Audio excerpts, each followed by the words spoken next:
ជាធម្មតានៅដើមវីដេអូខ្ញុំតែងតែចែករំលែកនៅបទពិសោធន៍ល្អៗនៅចំណេះដឹងថ្មីៗនិងនិយាយលេងជាមួយនឹងបងប្អូនប៉ុន្តែនៅក្នុងវីដេអូនេះផ្ទាល់តែម្ដងខ្ញុំមិនចង់ធ្វើរឿងទាំងអស់ហ្នឹងទេតែខ្ញុំចង់និយាយពីអារម្មណ៍ពិតរបស់ខ្ញុំជាចក្ខុវិស័យរបស់ខ្ញុំនិងជាមតិរបស់ខ្ញុំនៅពេលដែលប្រទេសពីរមានសង្គ្រាមជាមួយគ្នាទ័ពជាមួយនឹងទ័ពនិងប្រយុទ្ធគ្នានឹងមានការស្លាប់និងមានការរបួសរដ្ឋាភិបាលនឹងចេញសារម្ដងម្នាក់ដើម្បីវាយប្រហារគ្នាបង្ហាញរូបភាពល្អរបស់ខ្លួននៅលើ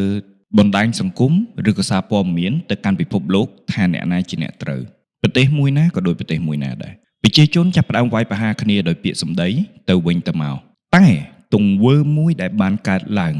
ចំពោះប្រជាពលរដ្ឋកម្ពុជាជាទង្វើមួយដែលអមនុស្សធម៌ជាទីបំផុតជាទង្វើដែលមិនស្មើនឹងសត្វជាទង្វើដែលអប្រិយជាទីបំផុតជាទង្វើដ៏ថោកទាបជាទីបំផុតប្រទេសកម្ពុជាតែងតែចង់បានសន្តិភាពហើយជាក់ស្ដែងណាស់បរទេសម្នាក់ណាក៏ដោយដែលមកលេងទឹកដីប្រទេសកម្ពុជាពួកយើងតែងតែរាប់អានប្រទេសជិតខាងហើយពួកយើងតែងតែណែនាំឲ្យបរទេសទាំងឡាយទៅលេងប្រទេសរបស់អ្នកជិតខាងនឹងឯងប៉ុន្តែចាប់ពីពេលនេះទៅខ្ញុំសូមអំពាវនាវដល់អ្នកស្ដាប់អ្នកគាំទ្រខ្ញុំទាំងអស់សូមគុំរំលឹកនៅភាពល្អឥតខ្ចោះនៅភាពល្អប្រសើរនៅភាពអភិវឌ្ឍរបស់ផ្ទះលេខ2សកម្មភាពមួយដែលបានបង្កើតឡើង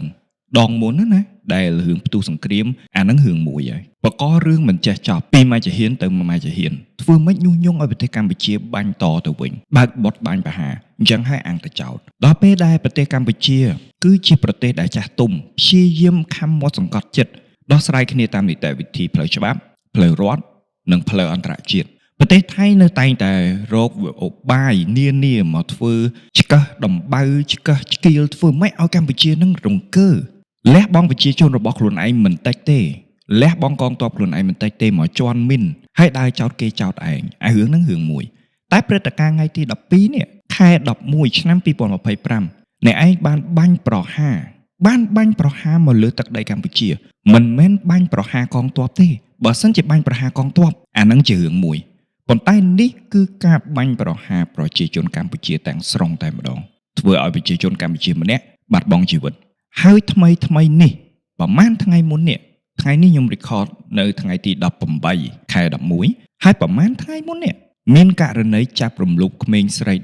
18ឆ្នាំហើយជាការរំលោភបោកតើខួរក្បាលរបស់អ្នកឯងធ្វើមកពីអ្វីតើអ្នកឯងស្មើនឹងសត្វដេរឆានទេតើអ្នកឯងធ្វើទង្វើមួយនេះវាស្មើនឹងឆ្កែយាមផ្ទះទេគួរតែនិយាយថាទង្វើអ្នកឯងគឺជាទង្វើមិនប្រើពាក្យថាអមនុស្សធម៌វាស្រាលខ្លាំងពេកប្រើពាក្យថាវាអាក្រក់វាមិនអាក្រក់ដល់ស្ថានភាពប្រើពាក្យថាសកម្មភាពអបល័ក្ខក៏វាមិនស្មើដែរវាអប្រិយខ្លាំងពេកវាដេរឆានខ្លាំងពេកវាថោកទាបដល់កម្រិតមួយដែលសូម្បីតែខ្ញុំជាអ្នកតែងតែលើកទឹកចិត្តដល់បងប្អូនទាំងអស់គ្នាតែងតែចែករំលែកនៅរឿងរ៉ាវល្អៗជូនដល់បងប្អូនទាំងអស់គ្នាក៏ខ្ញុំទ្រាំទ្រមិនបានដែរអ្នកឯងរំលោភបោកទៅលើក្មេងស្រីអាយុ18ឆ្នាំតើអ្នកឯងកំពុងតែគិតអីតើអ្នកឯងកំពុងតែធ្វើអី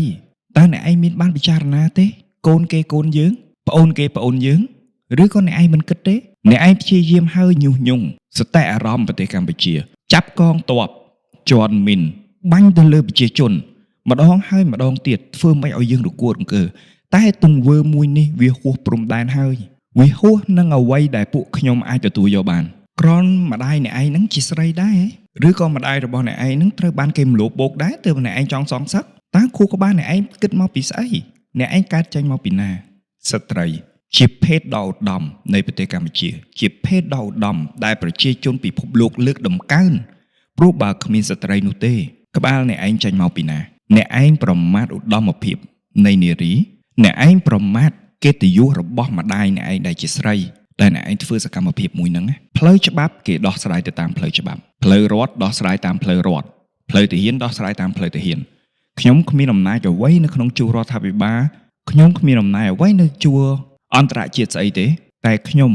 អំពាវនាវក្នុងនាមជាពលរដ្ឋខ្មែរក្នុងនាមជាអ្នកស្រឡាញ់ទឹកដីក្នុងនាមជាអ្នកដែលស្រឡាញ់សន្តិភាពនិងក្នុងនាមជាអ្នកដែលគោរពនារីភេទហើយក្នុងនាមជាកូនខ្មែរម្នាក់ដែលជឿទៅលើជំនឿដូនតាគោរពនៅលទ្ធិបារមីរបស់ដែនដីមហានគរដែនដីដែលសម្បូរនៅរឿងអភិនិហារឿងអច្ឆរិយៈនៅវីដេអូមួយនេះ ជាសាក្សី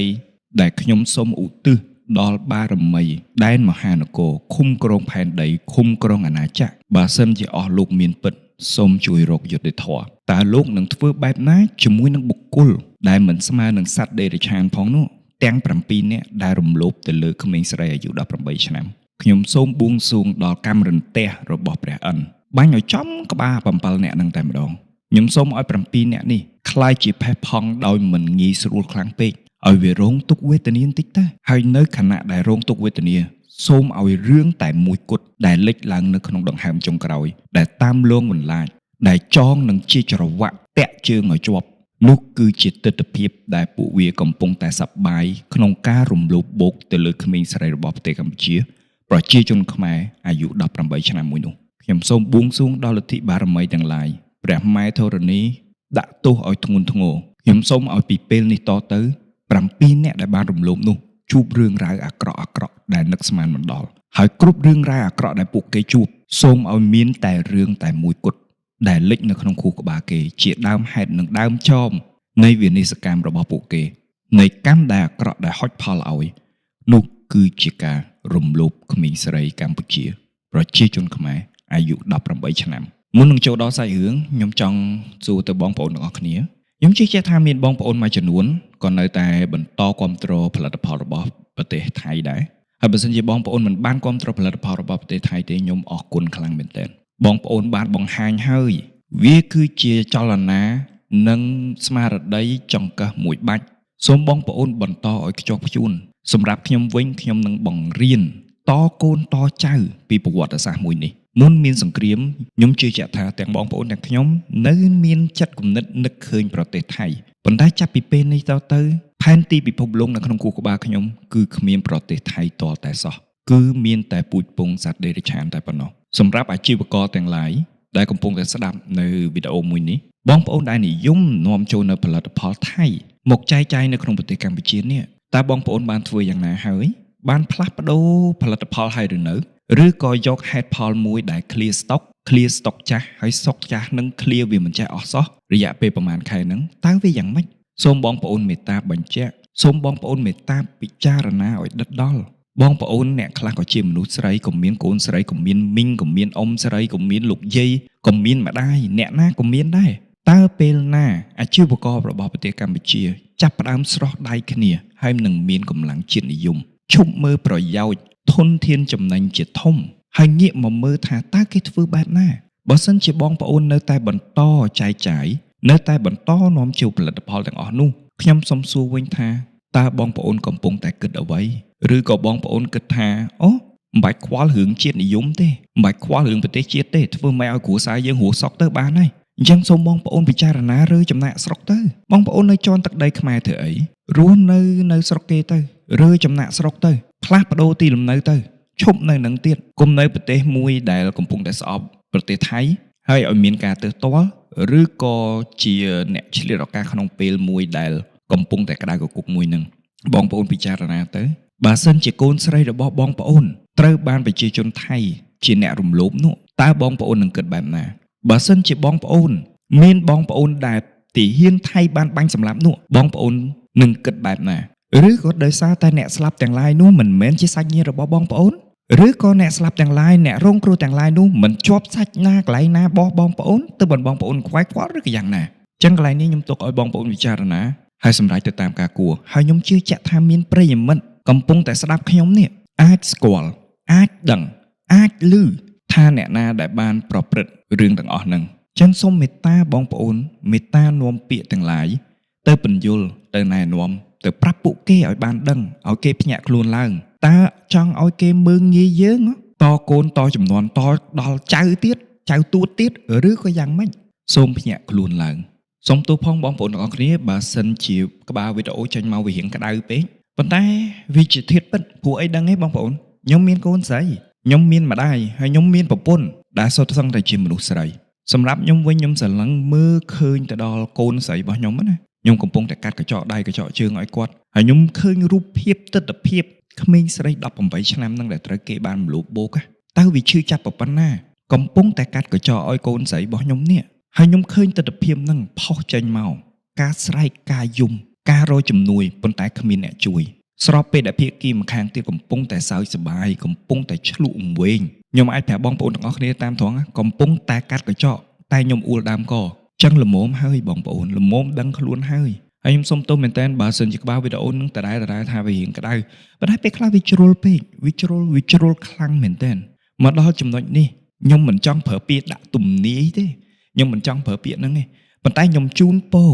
ព្រោះអ្វីដែលខ្ញុំឃើញនៅក្នុងបរិបទរបស់ប្រទេសថៃហ្នឹងវាដើរដល់មួយកម្រិតទៅមួយកម្រិតហ្នឹងវាទៅតាមហ្នឹងហើយគឺប្រទេសថៃកំពុងតែដើរថយក្រោយម្ដងមួយជំហានដោយមិនដឹងខ្លួនបើសិនជាភាសាអង់គ្លេសយើងហៅថា tipping point ចំណុចដែលក្រឡាប់វាមិនទាន់ដល់ចំណុចមួយដែលក្រឡាប់ដែលឃើញស្ថានភាពនៅដូចរៀងធូរស្បើយដូចរៀងមើលទៅដូចជាប្រក្រតីទេប៉ុន្តែអត់ដឹងខ្លួនថាដើរថយក្រោយទេមកដល់ចំណុចមួយជាចំណុចក្រឡាប់ប្រើកម្លាំងតែបន្តិចតែប៉ុណ្ណោះមិនដឹងថាជាកម្លាំងអ្វីកម្លាំងផ្លូវក្នុងឬកម្លាំងផ្លូវក្រៅខ្ញុំអត់ដឹងមានកម្លាំងតែបន្តិចតែប៉ុណ្ណោះអ្វីនឹងក្រឡាប់ទាំងអស់ពីកន្លែងនេះខ្ញុំជូនពរដល់ប្រទេសថៃទាំងមូលតែម្ដងឲ្យលបឿន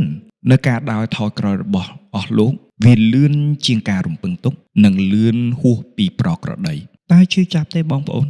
ខ្ញុំសុំទោសណាដើមវីដេអូនេះខ្ញុំសុំទោសមែនតើប៉ុន្តែវាហួសហេតុនឹងការទទួលយកហេតុអីអ្នកឯងធ្វើអញ្ចឹងតើប្រជាជនថៃកំពុងតែព្យាយាមធ្វើឲ្យសតិអារម្មណ៍របស់ប្រជាជនខ្មែរនេះរងគ្រោះដល់កម្រិតណាតើអ្នកឯងកំពុងតែសើចសប្បាយមែនដែលពួកយើងអត់តដៃពួកយើងមិនតដៃ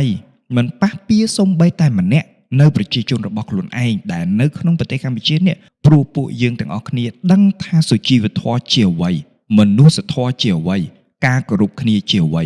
ប៉ុន្តែរាប់តាំងពីថ្ងៃទី1នៃការផ្ទុះសង្គ្រាមពលរដ្ឋខ្មែរទាំងឡាយដែលនៅក្នុងប្រទេសថៃមានមួយចំនួនត្រូវបានរងគ្រោះជាច្រើនមកដល់ខណៈនេះបាត់បង់ជីវិតនិងមានដល់ករណីរំលោភទៀតអាសាច់គេនោះខ្ញុំមិនដឹងទេថាខួរក្បាលគេធ្វើមកពីអីប៉ុន្តែខ្ញុំខ្វល់អាសាច់ឯងនេះតើប្រជាជនកម្ពុជានឹងធ្វើបែបណាហើយអាករណីអារឿងដែល clear stock នេះ clear stock ចាស់នេះខ្ញុំឃើញច្រើនហើយគ្រាន់តែខ្ញុំអត់ដែលចង់និយាយព្រោះខ្ញុំគិតថាអាហ្នឹងលបរស៊ីរបស់គេ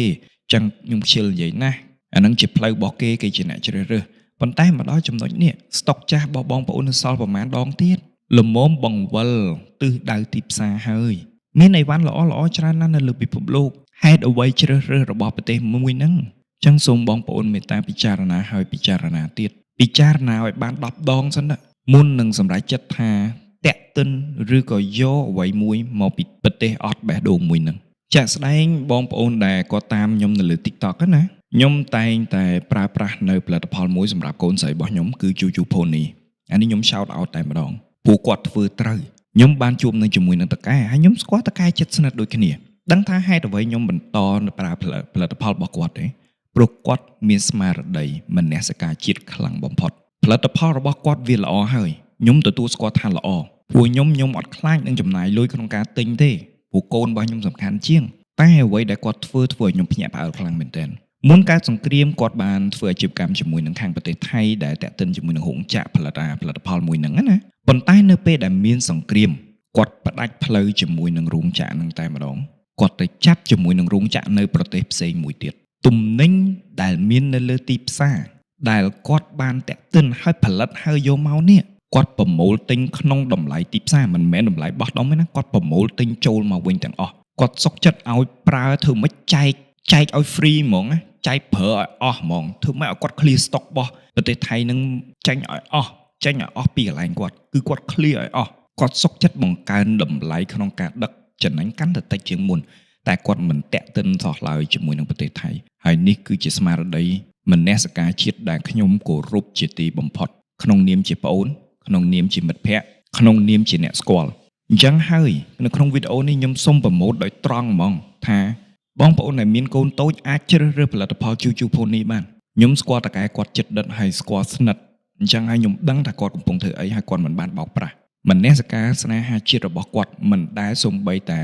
បង្ហោះសារនៅលើ Facebook បង្ហោះសារស្អីញ៉េញ៉ៃគឺអត់តែម្ដងគាត់ជាអ្នកធ្វើហើយធ្វើពីក្រោយខ្នងខ្ញុំសូមធ្វើការកោតសរសើរចំពោះអាជីវករប្រភេទនេះបើសិនជាបងប្អូនមានកូនតូចបងប្អូនអាចជ្រើសរើសបាន Juju Pony ខ្ញុំឈរនៅទីនេះខ្ញុំអង្គុយនៅទីនេះខ្ញុំនិយាយនៅពេលនេះផ្សព្វផ្សាយជូនថា Juju Pony ជាផលិតផលមួយដែលល្អ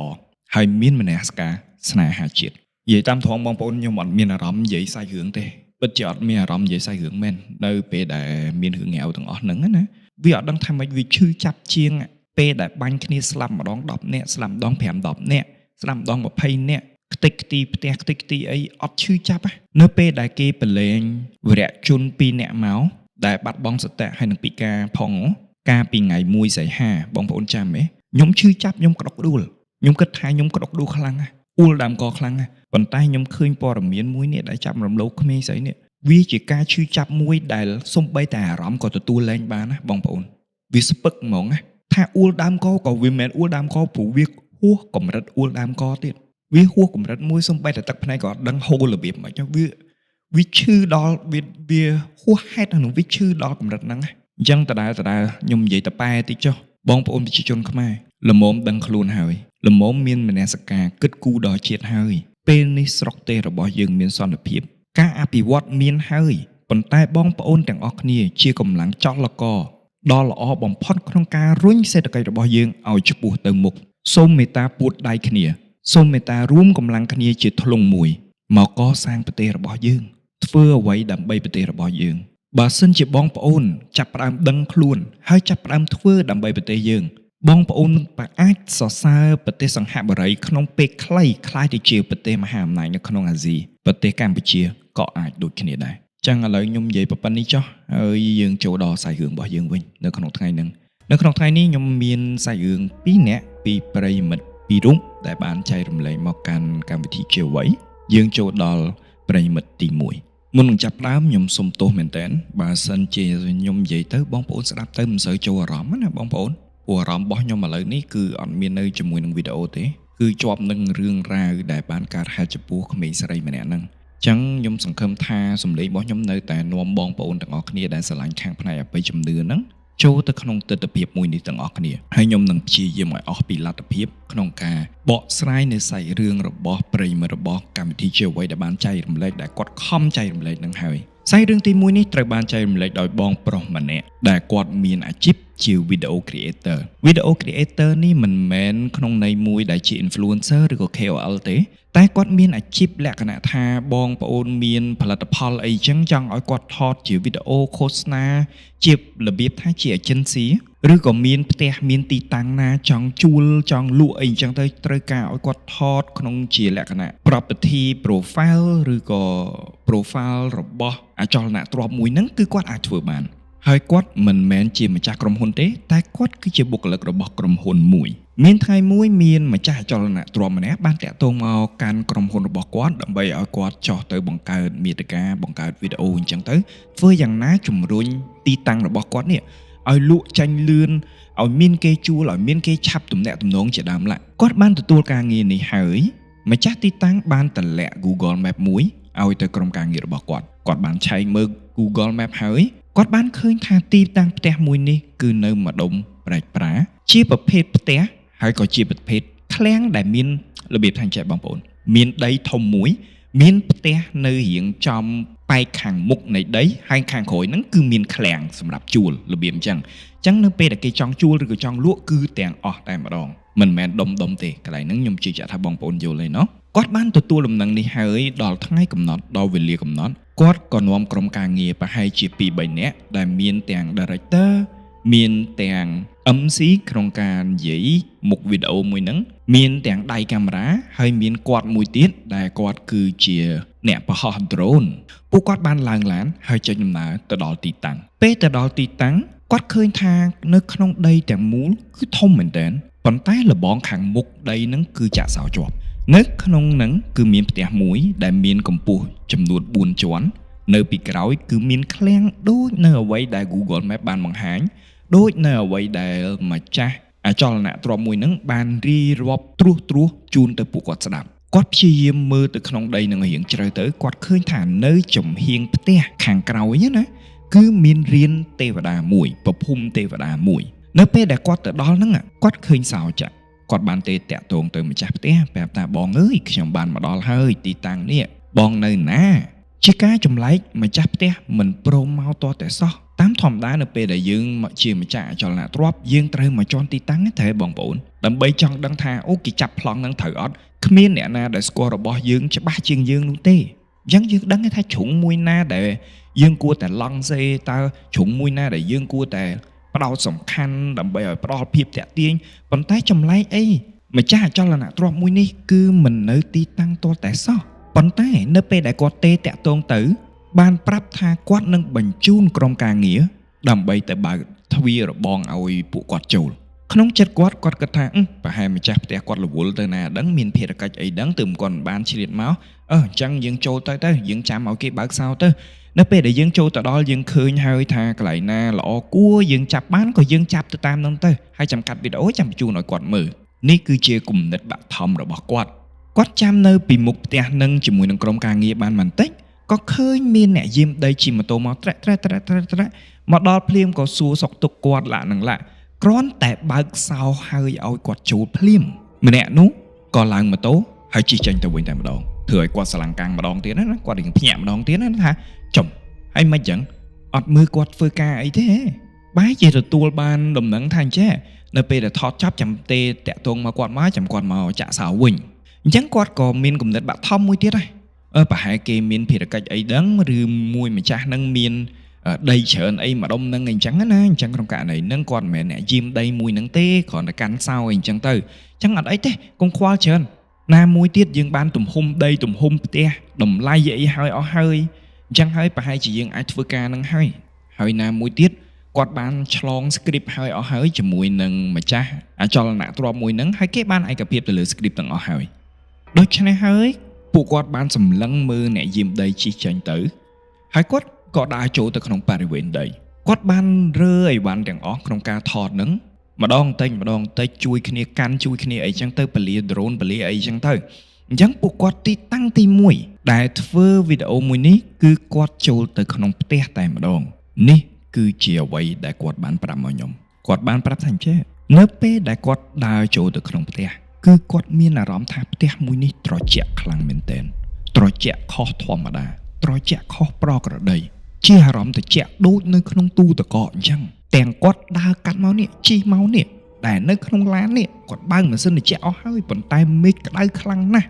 ម៉ាស៊ីនត្រជាក់ក្នុងឡានទប់មិនចង់ជាប់ផងហើយមកគាត់ឈរចាំអ្នកបើកសោនេះក្បាលរបស់គាត់ចង់អាយ៉ាហើយបែកញើសវាក្តៅខ្លាំងពេកតែហេតុអ្វីនៅក្នុងផ្ទះនេះត្រជាក់ម្ល៉េះដើរបានត្រឹមតែ3ជំហានតែប៉ុណ្ណោះរាប់ពីខ្លោងទ្វារចូលមកក្នុងផ្ទះ3ជំហានគឺគាត់ទទួលអារម្មណ៍ថាព្រឺសម្បុរខ្លាំងមែនទែនរូមរបស់គាត់តាំងពីក្បាលដល់ចុងជើងបាសទាំងអស់គាត់ព្រឺឡើងកញ្ញែងខ្លួនគាត់មានអារម្មណ៍ថាចំអត់ស្រួលទេគាត់មានអារម្មណ៍បែបហ្នឹងគាត់ក៏ដើរចេញមកវិញគាត់ងាកទៅខាងក្រោយបន្តិចគាត់ឃើញឃ្លាំងអញ្ចឹងពួកគាត់ក៏ដើរតម្រង់ទៅមើលឃ្លាំងសិនទុកផ្ទះនឹងចោលសិនគ្នារបស់គាត់ម្នាក់គឺជាមនុស្សដែលចូលចិត្តនិយាយអីទៅពីទៅពីប្រមាថគេទៅពីទៅពីព្រោះគាត់នឹងមិនមានជំនឿទៅលើរឿងអច្ឆរិយៈមិនមានជំនឿទៅលើប្រពៃណីមិនមានជំនឿទៅលើរឿងអបិយជំនឿទេអញ្ចឹងនៅពេលដែលដើរតម្រង់ទៅឃ្លាំងនេះក្រុមការងាររបស់គាត់ក៏ស្រែកប្រាប់ទៅក្រុមការងារទាំងអស់ណាប្រាប់ថាអញ្ចេះអូណាគេនៅលើផ្ទះក្រុមការងារទាំងអស់គ្រាន់តែឮសំឡេងមួយហ្នឹងងាកទៅមើលខាងលើទាំងអស់គ្នាចង់ដឹងថាឃើញអីដល់ពេលឃើញគេងាកទាំងអស់គ្នាទៅគាត់សើចនិយាយហើយនិយាយទៀតនិយាយដដែលអារបៀបនៅណាគេឈរក្រោយផ្ទះណាគេឈរនៅក្នុងឃ្លាំងណាគេឈរនៅលើដបូលគឺគាត់និយាយផ្ដេសផ្ដាស់អញ្ចឹងរហូតហើយនិយាយហើយសើចប៉ុន្តែក្រុមការងារទាំងអស់អត់បានទៅសប្បាយអជាមួយគាត់ទេព្រោះម្នាក់មានអារម្មណ៍មិនល្អទៅហើយព្រោះម្នាក់នៅពេលដែលដើរ3ជំហានចូលនៅក្នុងផ្ទះនេះចាប់ផ្ដើមសម្លឹងមើលមុខគ្នាទាំងព្រឺសម្បុរដឹងថាផ្ទះនេះវាខុសប្រក្រតីដំណើរការទាំងមូលនៃការថតវីដេអូគាត់ប្រាប់ថាវីដេអូមួយនេះគឺជាវីដេអូដែលស៊ីពេលហើយថតអត់បានជោគជ័យទាល់តែសោះហេតុអ្វី MC ជាអ្នកនិយាយបរិយាយពីភិនភាគពីព័ត៌មានលម្អិតរបស់អចលនទ្រព្យនេះគឺនិយាយខុសពីអត្ថបទទាំងអស់និយាយតាក់និយាយបែកឆ្វេងនិយាយបែកស្ដាំនិយាយខុសពីទម្លាប់ដែលគាត់គឺជាអ្នកជំនាញក្នុងការធ្វើអាហ្នឹងណាគឺនិយាយទៅពីទៅពីនិយាយមិនប្រក្រតីគួរតែនិយាយថាអញ្ចេះ script ត្រឹមតែ3ម៉ាត់ទេប៉ុន្តែនិយាយខុសរហូតឈរកន្លែងហ្នឹងត្រូវបរិយាយតែពីទំហំឃ្លាំងទេតែទៅនិយាយដល់ផ្ទះទៅនិយាយនៅកន្លែងនេះមានដើមឈើនៅកន្លែងនោះអីចឹងទៅគឺខុសប្រក្រតីតែម្ដងខុសទាំងស្រុង ថតខុសហើយខុសទៀតខុសហើយខុសទៀតបែបហ្នឹងរហូតដល់បងប្រុសម្ចាស់សាច់រឿងនេះគាត់ប្រាប់ថាឥឡូវកុំអត់ទេបានហើយសម្រួលអារម្មណ៍សិនណាទៅសម្រាកសិនណានៅពេលដែលសម្រាកឆ្អែតឆ្អន់ហើយគាត់ក៏គិតថាឥឡូវអាហ្នឹងចាំតិចទៀតចាំមកថតណាតោះពួកយើងទៅថតប្លង់នៅក្នុងផ្ទះសិនណាពួកគាត់គិតបែបហ្នឹងហើយគាត់ក៏ដើរចូលទៅក្នុងផ្ទះដើម្បីរៀបចំថតពេលថតក្នុងផ្ទះនៅជាន់ផ្ទាល់ដីនៅខាងក្នុងផ្ទះកំពុងតែថតសុកស្រាប់តែឮសំឡេងធ្លាក់អីវ៉ាន់នៅជាន់ខាងលើនៅលើក្បាលរបស់គាត់មិនដឹងថាធ្លាក់អ្វីនៅក្នុងនេះគឺបិទប្អួចអស់ហើយទ្វារគឺមានតែមួយតែប៉ុណ្ណោះហើយនៅពេលនេះគឺមិនមានខ្យល់ទាល់តែសោះតើអីវ៉ាន់អ្វីដែលអាចធ្លាក់នៅជាន់ខាងលើបានគាត់ព្យាយាមបញ្ចប់ប្លង់ទាំងអស់នៅជាន់ខាងក្រោមថតចប់ហើយពួកគាត់ក៏ឡើងទៅជាន់មួយជាន់ទៀតដើម្បីថតគួរតែជា B-roll ឬក៏ជាប្លង់នីមួយៗដើម្បីបញ្ចូលធ្វើឲ្យវីដេអូមួយហ្នឹងវាមានអត្ថន័យគ្រប់គ្រាន់បងប្រុសហើយនឹងក្រុមការងាររបស់គាត់តែ2នាក់តែប៉ុណ្ណោះឡើងទៅមើលសភាពការខាងលើសិនថាត្រូវថតកន្លែងណាចាប់ប្លង់កន្លែងណាទាស់ត្រង់ថាផុតពីចណ្ដាលខាងក្រោមទៅជាន់ខាងលើទាំងអស់គឺងងឹតស្លុបតែម្ដងគឺងងឹតខ្លាំងទាំងមេឃក្តៅងងឹតខ្លាំងមែនទែនស្ទើរតែគាត់ដើរស្ទាបប៉ុន្តែអ្វីដែលគាត់ចាប់អារម្មណ៍ថាងងឹតក៏ងងឹតចោះក្រៃលោមានការបាំងអីអញ្ចឹងទិសនឹងវាបែរវាមិនត្រូវជាមួយថ្ងៃអីអញ្ចឹងទៅមិនអត់មានពលឺចូលឬក៏មិនទៅតែអ្វីដែលសំខាន់គឺគាត់មានអារម្មណ៍ថាត្រជាក់ខ្លាំងជាងជាន់ខាងក្រោមទៀតនៅពេលដែលពួកគាត់ដើរទៅជាន់ទី2ឡើងទៅមួយជាន់ទៀតហ្នឹង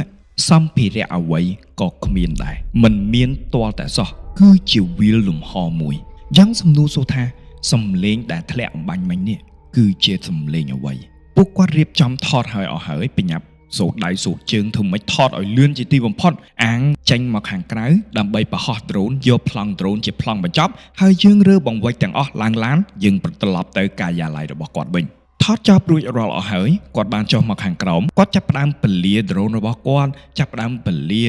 ស្លាបដ្រូនជាដើមឡាក់ចាប់ផ្ដើមតបជាប់ជាមួយនឹងតេឡេកំងរបស់គាត់ឡាក់នឹងឡាក់ហើយគាត់ក៏ចាប់ផ្ដើមបង្ហោះដ្រូននឹងឡើងអ្វីដើរការទៅជាធម្មតាមិនមានបញ្ហាទាំងអស់ទាំងសេវាទាំងថ្ម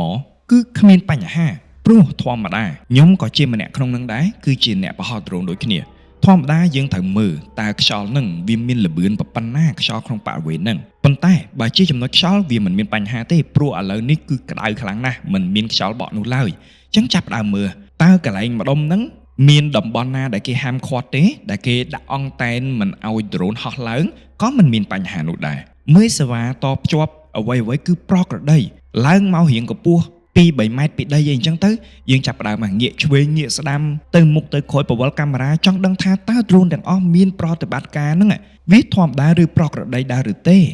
អ្វីដែលគាត់ប្រាប់ថាដ្រូនរបស់គាត់មិនមានបញ្ហាទេថ្មរបស់គាត់សាកពេញអស់ហើយមានទាំងថ្មសកួរទៀត memory ក៏អត់មានបញ្ហាdrone របស់គាត់បជាគឺឆ្លើយតបនឹងការបជារបស់គាត់ប្រក្រតីទាំងអស់នៅពេលហ្នឹងហើយដែលគាត់ចាប់ផ្ដើមបង្ហោះ drone មួយហ្នឹងដំឡើងកម្ពស់ឲ្យកាន់តែខ្ពស់ទៀតនៅពេលដែលហោះចាប់ប្លង់នានាហោះចំពីលើផ្ទះតែម្ដងស្រាប់តែ drone របស់គាត់បញ្ចេញសំឡេងខ្លាំងមែនទែនវាហាក់ដូចជា drone មួយហ្នឹងហោះទៅបុកជាមួយនឹងដើមឈើឬក៏ហោះទៅបុកជាមួយនឹងដបូលផ្ទះឬក៏ហោះទៅបុកជាមួយនឹងអីដែលវាមាំហើយរឹងហើយធំវាមានលក្ខណៈអញ្ចឹងទាំងគាត់មើលនៅក្នុងអាតេឡេរបស់គាត់នេះវាមានអេក្រង់ភ្ជាប់មួយទូរស័ព្ទអីនេះទេគាត់ហោះផុតអស់ហើយតាគាត់ខំប្រឹងដើរថយក្រោយស្រឡឹងមើលខាងលើទេអត់មានអីបាំងណាអត់មាន matcher អត់មានអ្វីទាំងអស់អញ្ចឹង drone ហ្នឹងវាហោះទៅបុកនឹងជាមួយអីគាត់មើលខៃឡូមានចាបមានព្រៀបមានអីអញ្ចឹងទៅវាមិនមានអ្វីទាល់តែសោះវាកាន់តែមានចម្ងល់ថាវាប៉ះនឹងស្អីឲ្យចៃសំឡេងមួយហ្នឹងនៅពេលដែលគាត់កំពុងតែមើលសកម្មភាពរបស់ drone របស់គាត់នេះគាត់ចង់ដឹងថាតើសំឡេងនឹងចេញពីអីនេះខំប្រឹងអឺតមើលខំប្រឹងអីនេះតើបងប្អូនដឹងថាមានរឿងអីកើតឡើងទេ drone របស់គាត់បានបំលាស់ទីពីកន្លែងដែលនៅឈប់ត្រឹងនេះទៅរៀងឆ្ងាយជាងមុនបន្តិចប៉ុន្តែអ្វីដែលគាត់ឃើញគឺគាត់ឃើញផ្ទាល់ភ្នែកហ្មងdrone វាមិនមែនហោះអារបៀបថាយើងបជាឆ្វេងទៅវាវេទៅឆ្វេងតិចទៅតាមអ្វីយើងបជាណាបងប្អូនសាកសម័យថាអញ្ចេះ drone ហោះកម្ពស់មកដៃរបស់បងប្អូនចាប់ហើយបងប្អូនលូកដៃមួយហ្នឹងទៅចាប់ drone ហើយក៏វែង drone ហ្នឹងសកម្មភាពពេលនោះគឺបែបណានោះហើយគឺជាសកម្មភាពដែលគាត់ឃើញសកម្មភាពរបស់ drone របស់គាត់គឺហាក់ដូចជាមានមនុស្សចាប់ drone មួយហ្នឹងក៏វែងចេញពីទីតាំងកន្លែងហ្នឹងអញ្ចឹង គាត់គ្រាន់តែឃើញភ្លាមគាត់ភ័យខ្លាំងមែនទែនព្រោះគាត់ខ្លាច drone របស់គាត់ error អញ្ចឹងព្រោះ drone របស់គាត់ថ្លៃដែរខ្លាច error អញ្ចឹងស្រាប់វាដាំក្បាលចុះខាងក្រោមឬវាហោះទៅណាបាត់ទៅគឺ Vivo ខ្លាំងមែនទែនបងអញ្ចឹងក្នុងករណីហ្នឹងគាត់គ្រាន់តែឃើញថាសកម្មភាព drone របស់គាត់ហាក់ដូចជាមានគេកវែងចាញ់នេះគាត់ព្យាយាមកាច់ចកោ drone របស់គាត់បញ្ជាឲ្យធ្វើម៉េចឲ្យវាមានលំនឹងឲ្យវាថេឡើងវិញពេលដែលគាត់រក្សាស្ថានភាពបានហើយគាត់បានបញ្ជា drone ហ្នឹងហោះមកគៀកគាត់ត្រឡប់មកវិញណានៅពេលដែលចុះមកដល់ខាងក្រោមនៅពេលដែលចុះមកដល់ខាងក្រោមនេះ drone ហ្នឹងវាមិនមែនចុះត្រង់ដល់កម្ពស់មួយស្រាប់តែ drone មួយហ្នឹងវាខុសប្រក្រតីវាហោះទៅបុកអញ្ចឹងណាប៉ុន្តែការហោះបុកអញ្ចឹងហ្នឹងក្នុងលឿនលឿនពេកអាលក្ខណៈថាដូចមានមនុស្សម្នាក់កំកវែង drone គាត់ទៅជាប់នឹងរបងណាយេស៊ូស្ដាប់ខ្ញុំអត់ដឹងបញ្យល់មិនឲ្យបងប្អូនយល់ទេសម្រាប់ខ្ញុំអ្នកវិទ្យា drone គឺខ្ញុំដឹងហ្មងថាតើស្ថានភាពមួយហ្នឹងវារបៀបម៉េចខ្ញុំអត់ដឹងថាតើគួរបញ្យល់មិនឲ្យបងប្អូនយល់ខ្ញុំអត់ដឹងថាបញ្យល់មិនឲ្យបងប្អូនស្រួលយល់ថាតើ drone វាខុសប្រក្រតីរបៀបម៉េចណាតែបងប្អូនសាកសម័យថា drone វាហោះវាមានស្លាប4ហើយត្រូវទេបងប្អូននៅពេលដែលមានមនុស្សទៅចាប់ drone មួយហ្នឹងហើយកវាត់ drone មួយហ្នឹងមិនមែនហោះទេស្មើទេតែវាក្លិបក្លាប់ទៅបុកទៅជាមួយនឹងលបងណានៅពេលនោះហើយដែលគាត់ព្យាយាមទាញ drone ហ្នឹងមកវិញបញ្ជាមុខបានពេលនោះគាត់បានហោះ drone មួយហ្នឹងកាត់រៀនទេវតាកាត់ប្រភពទេវតាមកដល់ចំណុចគៀកក្បែរជាមួយនឹងដបូលរៀនទេវតានេះ drone មួយហ្នឹងស្រាប់តែដាំក្បាលចុះក្រោមមួយទំហឹងតែម្ដងធ្វើឲ្យបាក់ស្លាប់ខាងស្ដាំមួយចំហៀងសំណួរថាតើមានរឿងអ្វីកើតឡើងដែលគាត់បានបញ្ជាក់ច្បាស់ណាស់ថាសេវាទាំងអស់គឺប្រក្រតី drone របស់គាត់មិនមានបញ្ហាមិនមានអង្តែនក្នុងការចាប់ drone ទេតែហេតុអ្វី drone របស់គាត់ថ្ងៃនេះខុសប្រក្រតីបែបហ្នឹងសកម្មភាពដែលហោះនៅលើដំបូលផ្ទះដែលមិនមានមនុស្សទាល់តែសោះតែហាក់ដូចជាមានមនុស្សកវែង drone របស់គាត់ដែលកលិបកលាប់នៅលើអាកាសណាគួរតែខ្ញុំដឹងហើយប្រៀបធៀបដូចមិនបងប្អូនដែលឃើញ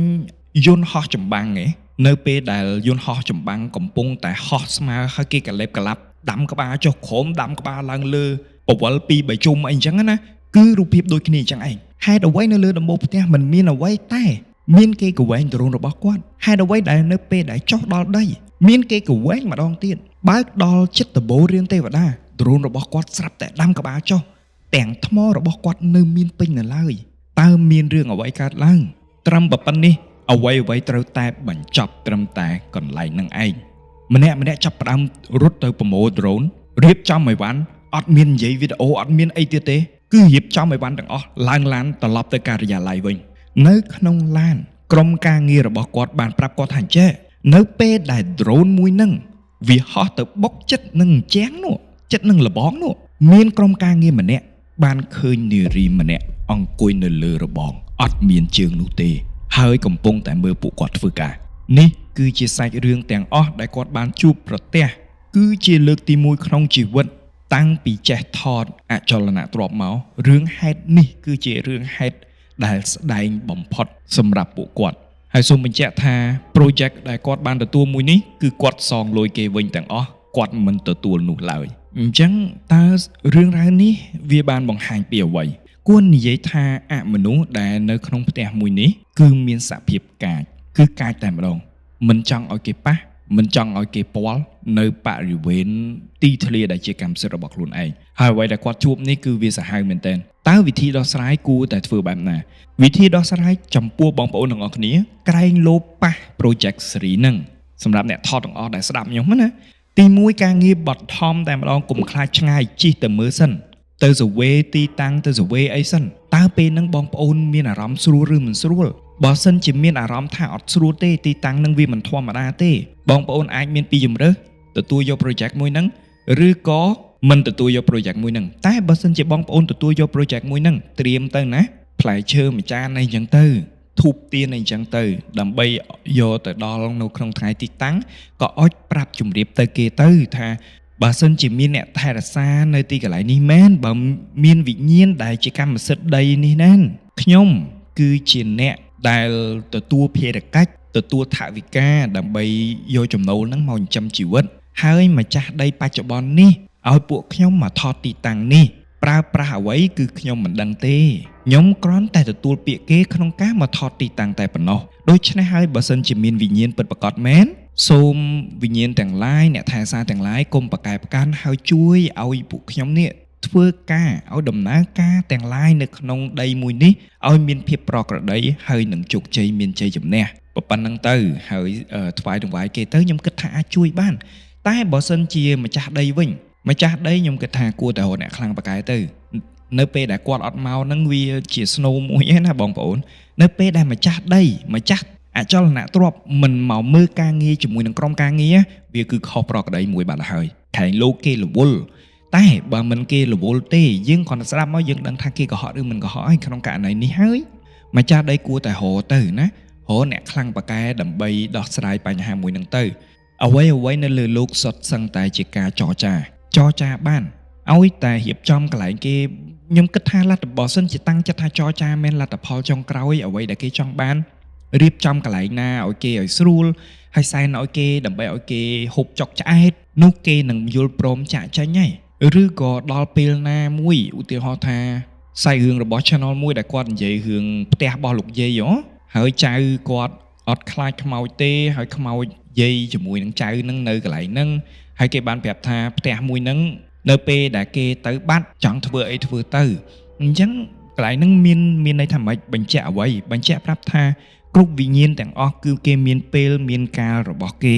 នៅពេលណាមួយនោះពួកគាត់ត្រូវតែចាប់ជាតិត្រូវតែយោងជាតិកំណើតថ្មីនៅពេលហ្នឹងហើយទើបពួកគាត់អាចចាក់ចេញបានអញ្ចឹងក្នុងករណីហ្នឹងក៏វាអាចដូចគ្នាដែរការចរចាវាមានច្រើនបងប្អូនអាចចរចាទៅក៏ត្រូវគេស្ម័គ្រចិត្តផ្លាស់ប្ដូរទីតាំងដែលបងប្អូនដូរជាមួយគេឬក៏គេមានកម្មអ្វីនៅកន្លែងហ្នឹងដែលឲ្យបងប្អូនរងចាំឧទាហរណ៍ថា5ឆ្នាំអីទៀតទៅទ្រាំតែគេទៅចាប់ជាតិហើយពេលហ្នឹងធ្វើអីធ្វើទៅក្នុងករណីហ្នឹងអ្វីទាំងអស់សុទ្ធសឹងតែអាចនិយាយគ្នាបានផ្លូវវិញ្ញាណសុទ្ធសឹងតែអាចនិយាយគ្នាបានសុទ្ធសឹងតែអាចចរចាគ្នាបានទេអញ្ចឹងក្នុងករណីនេះហើយអ្នកដែលនិយមខាងផ្នែកអបិយជំនឿគិតថាអូកន្លែងហ្នឹងមានអមនុស្សហើយកុំវឹបឡើងរហតែចាប់គេដាក់កន្លងក៏កុំវឹបឡើងរហតែបំផ្លាញព្រលឹងរបស់គេអីខ្ញុំអត់គ្រប់គ្រងទេបងប្អូនណាខ្ញុំជាបុគ្គលដែលលើកទឹកចិត្តឲ្យបងប្អូន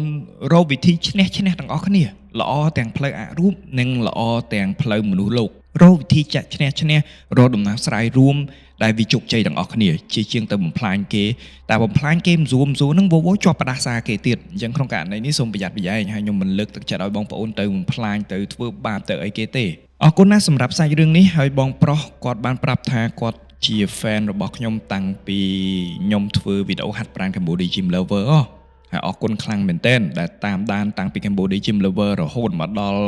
រឿងអបិយជំនឿរបស់កម្មវិធីជាអ្វីទៀតអរគុណបងប្រុសខ្លាំងមែនទែនសង្ឃឹមថាសាច់រឿងមួយនេះវាសាហាវដដែលសម្រាប់ខ្ញុំឃើញទស្សនវិជ្ជារបស់សាច់រឿងរបស់គាត់តែម្ដងហើយខ្ញុំសូមសរសើរថាសាច់រឿងមួយនេះមិនធម្មតាទេបើសិនជាបងប្អូនទាំងអស់គ្នាស្ថិតនៅក្នុងបរិបទរបស់គាត់ជួបរឿងរ៉ាវឃើញដ្រូនរបស់ខ្លួនឯងក៏វែងចេញពីដបូលដែលខុសប្រក្រតីគឺរូបភាពបែបហ្នឹងដែលខ្ញុំបានឃើញទាំងទំហំទីតាំងដីលាក់មានដើមឈើជុំវិញច្រើនមានឃ្លាំងចាស់មួយនៅពីក្រោយដូចក្នុងកុនណាអញ្ចឹងសង្ឃឹមថាបងប្អូនសម័យចេញតោះឥឡូវនេះយើងចូលដល់សាច់រឿងរបស់ប្រិយមិត្តមួយទៀតដែលខ្ញុំបាន message ទៅប្រាប់គាត់ដែរថាវីដេអូក្រោយនេះគឺជាវីដេអូរបស់បងប្រុសហើយគាត់បានផ្ញើសាច់រឿងតាំងពីខែ4ខែ5មកដោយបញ្ជាក់ជាក់ស្ដែងអញ្ចឹងសម្រាប់បងប្អូនដែលគាត់បានផ្ញើសាច់រឿងហើយចង់ឲ្យខ្ញុំនិយាយភ្លាមបងប្អូនមានអ្នកបងប្អូនប្រិយមិត្តមកមុនបងប្អូនដែលខ្ញុំត្រូវយកសាច់រឿងពួកគាត់មកនិយាយអញ្ចឹងសម្រាប់សាច់រឿងរបស់បងប្អូនទាំងអស់គ្នាសូមមេត្តារងចាំគង់មានថ្ងៃដែលដល់វេនបងប្អូនទេតែបើសិនជាបងប្អូនគាត់គិតថាអូខ្ញុំចង់ឲ្យចេញសាច់រឿងហ្នឹងឲ្យលឿនមាន channel បងជាច្រើនមាន channel បងជាច្រើនដែលគាត់ update ណាបច្ចុប្បន្នកាលនៃវីដេអូរបស់គាត់វាលឿនជាងខ្ញុំបងប្អូនអាចផ្ញើទៅពួកគាត់បានតែបើសិនជាបងប្អូនចង់ឲ្យខ្ញុំតែម្នាក់គត់ក្នុងការបកស្រាយខ្ញុំសូមអភ័យទោសផងសូមមេត្តារងចាំបន្តិចណាបងណាតោះឥឡូវនេះយើងចូលដល់សាច់រឿងរបស់បងប្រុសវិញសាច់រឿងរបស់បងប្រុសបានកើតឡើងក្នុងអំឡុងឆ្នាំ2020ជារឿងហេតុដែលគាត់និងម្ដាយគាត់ជួបផ្ទាល់តែម្ដងក្នុងសម័យកាល COVID-19 ទើបតែផ្ទុះដំបូងទីតាំងខេត្តដែលគាត់បានជួបគឺនៅក្នុងខេត្តបាត់ដំបងបើយើងបកទៅនិយាយអំពីស្ថានភាពក្រុមគ្រួសាររបស់គាត់វិញម្ដាយរបស់គាត់គឺជាអ្នកប្រកបអាជីវកម្មនៅក្នុងផ្សារមួយកន្លែងនៅក្នុងភូមិមួយនឹងនៅក្នុងស្រុកមួយនឹងចឹងទៅតែគាត់មិនបញ្ចេញឈ្មោះទេហើយម្ដាយរបស់គាត់គឺមានអាយុ68 69ឆ្នាំហើយខ្ទង់ប៉ុណ្ណឹងដោយគាត់មានជំងឺប្រចាំកាយច្រើន ចាក់ស្ដែងដែលបងប្អូនដឹងថាចាស់អាយុប្រហែលជា68 69ហ្នឹងមានជំងឺអីគេខ្លះបងប្អូនឧទាហរណ៍ដូចជាលើសឈាមទឹកនោមផ្អែមអីអញ្ចឹងណាអញ្ចឹងវាល្បាក់ជំងឺធឺអញ្ចឹងហ្នឹងឯងហើយជំងឺទាំងអស់នេះហើយដែលតម្រូវឲ្យម្ដាយគាត់គឺលេបថ្នាំច្រើនមែនតើជារៀងរាល់ពេលមួយពេលគាត់លេបថ្នាំចូល5 6គ្រាប់ដើម្បីគ្រប់គ្រងស្ថានភាពជំងឺរបស់គាត់នៅពេលដែលផ្ទុះកូវីដខ្លាំងហ្នឹងពេលនោះក្រុងទាំងមូលខេត្តទាំងមូលតាមបណ្ដាភូមិតាមបណ្ដាស្រុកអីគឺមិនទាន់មានការបិទគប់មិនទាន់មានការពាត់ខ្សែពាត់អីទេត្រូវបងប្អូនវានៅតែជាចម្ងល់មួយអារបៀបថាមានពិតឬមិនពិតឆ្លងមកដល់យើងតន់អត់ឡាក់ឡាយអញ្ចឹងទៅគឺស្ថានភាពអាក្បាលដំបូងនឹងឯងប៉ុន្តែរាជរដ្ឋាភិបាលនិងក្រសួងសុខាភិបាលតែងតែធ្វើការផ្សព្វផ្សាយទូលំទូលាយប្រាប់ថាករណីនេះគឺករណីឆ្លងដែលលឿនអាចបាត់បង់ជីវិតឡាក់នឹងឡាក់អីចឹងទៅសូមបងប្អូនទាំងអស់គ្នាមេត្តាពាក់ម៉ាស់បាញ់អាកុលឲ្យខ្ជាប់ខ្ជួនអីចឹងឡាក់ដោយហេតុតែម្ដាយរបស់គាត់នេះគាត់មានជំងឺហើយក្រុមគ្រួសារគឺបារម្ភពីគាត់ខ្លាំងមែនទែនអញ្ចឹងហើយម្ដាយរបស់គាត់មិនចង់ឲ្យក្រុមគ្រួសារបារម្ភខ្លាំងនោះទេដូច្នេះហើយគាត់រមែងតែងតែប្រយ័ត្នខ្លួនជាទីបំផុតពាក់ម៉ាស់បាញ់អាកុលហុចលុយហុចអីគឺគាត់ប្រយ័ត្នខ្លាំងណាប្រយ័ត្នខ្លាំងមែនទែនសូម្បីតែនិយាយជាមួយនឹងអតិថិជនក៏រក្សាគម្លាតនិយាយទៅគាត់ខ្លាចឆ្លងនិយាយសួរស្ដាប់ទៅគឺអញ្ចឹងតែមានថ្ងៃមួយម្ដាយរបស់គាត់ក៏បានបង្ហាញអាការៈរៀងឈឺករៀងស្អាកចាប់ផ្ដើមក្អកតែក្អករៀងស្ងួតគាត់គិតថាអញ្ចេះប្រហែលជាគាត់ផ្ដាសាយប្រហែលជាគាត់អត់សូវស្រួលខ្លួនទេណាមួយទៀតអារម្មណ៍ឡើងគិតរឿងកូវីដផងអញ្ចឹងគាត់រៀងភ័យផងអញ្ចឹងខៃលោអារម្មណ៍នឹងវារុញច្រានឲ្យខ្លួនប្រាណរបស់គាត់នឹងប្រតិកម្មទៅបង្ហាញអាការៈណាមួយបែបផែនជាអាការៈឈឺកអញ្ចឹងទៅអញ្ចឹងគាត់គិតថាផ្ដាសាយគាត់បង្ហាញអាការៈបឋមនេះហើយគាត់បានលេបថ្នាំធម្មតាគាត់បានញ៉ាំថ្នាំត្រជាក់ថ្នាំផ្ដាសាយអីអញ្ចឹងណាអត់ហ៊ានទៅពិនិត្យទេទោះបង្ហាញឃើញថាអាការៈបឋមសួរថាតើគាត់មានចាប់អារម្មណ៍ខ្លួនឯងថាតិចមែនផ្ដាសាយអត់សំបីតែអ្នកផ្ទះសំបីម្ចាស់សាច់រឿងសំបីតែម្ដាយរបស់គាត់ផ្ទាល់គឺគាត់មានអារម្មណ៍ដឹងហើយដូចប្រហែលហើយប៉ុន្តែគាត់ខ្លាចអញ្ចឹងគាត់គិតថាប្រឡប់ខ្លួនឯងថាវាជាជំងឺផ្ដាសាយទេអញ្ចឹងគាត់លេបថ្នាំត្រជាក់ថ្នាំផ្ដាសាយតែប្រហែលថ្ងៃទៅក៏ជាហើយគាត់អត់ហ៊ានទៅពិនិត្យនោះទេហេតុអីដឹងទេបងប្អូននៅសម័យកូវីដច្បាស់មែនតើជំនាន់នឹងហ៊ានតែដឹងថាផ្ទះមួយនឹងមានអ្នកជំងឺម្នាក់មានជំងឺកូវីដរឿងទី1គឺខាងរដ្ឋខាងក្រសួងសុខាភិបាលគឺទៅយកបុគ្គលមួយនឹងចាប់ដាក់ឡានហើយទៅតែម្ដងហើយចំពោះផ្ទះវិញគឺពាត់ខ្សែមិនអោយអ្នកណាម្នាក់បិទទាំងលបងទៀតគឺមិនអោយប្រស្រ័យទៅជាមួយនឹងអ្នកជិតខាងនោះទេហើយបងប្អូនដឹងហើយការករណីដំបូងនៅពេលដែលឈឺកូវីដដំបូងមិនទាន់មានវិធីដោះស្រាយនេះមានមនុស្សស្លាប់ប្រមាណអ្នកហើយអ្នកដែលស្លាប់ហើយនេះតើមានប្រមាណអ្នកដែលសំបីតែកូនចៅទៅមើលមុខចុងក្រោយក៏គ្មានឱកាសហើយគេប្រមូលទៅបូជាជុំគ្នាឬក៏ប្រមូលទៅនិយាយទៅមិនបានមានឱកាសក្នុងការធ្វើពិធីបន់ផងគឺអត់មានឱកាសតែម្ដងអញ្ចឹងសម្រាប់អ្នកដែលមានជំងឺសម្រាប់ចាស់តើគាត់ភ័យស្លុតប៉ុណ្ណាហើយនេះហើយជាកត្តាដែលគាត់មិនហ៊ានគិតថាទោះដឹងថាមានអាការៈបឋមមកហើយមិនហ៊ានគិតទេថាខ្លួនឯងកើតកូវីដគិតខ្លួនឯងត្រឹមតែផ្ដាសាយតែប៉ុណ្ណោះគាត់ខ្លាចណាស់ខ្លាចមិនបានជួបមុខកូនខ្លាចពិនិត្យទៅឃើញហ្នឹងរបៀបចាស់ហើយអត់ចូលចិត្តទៅពេទ្យ check up អីទេព្រោះតា check up ទៅឃើញអញ្ចឹងគាត់ចេះតែប្រាប់ខ្លួនឯងថាអត់អីហ្នឹងធម្មតាគឺដូចគ្នាបែបហ្នឹងឯងសេចក្តីភ័យខ្លាចមួយនេះគាត់ព្យាយាមលេបថ្នាំច្រើនគ្រាប់គាត់ព្យាយាមលេបថ្នាំផ្ដាសាយគាត់ព្យាយាមលេបថ្នាំត្រជាក់ជាច្រើនថ្ងៃប៉ុន្តែមិនធូរស្បើយទាល់តែសោះបងប្រុសម្ចាស់សាច់រឿងឃើញអាការៈគាត់បែបហ្នឹងគាត់ជាកូនមួយដែលកតញ្ញូខ្ញុំសូមលើកមេដៃ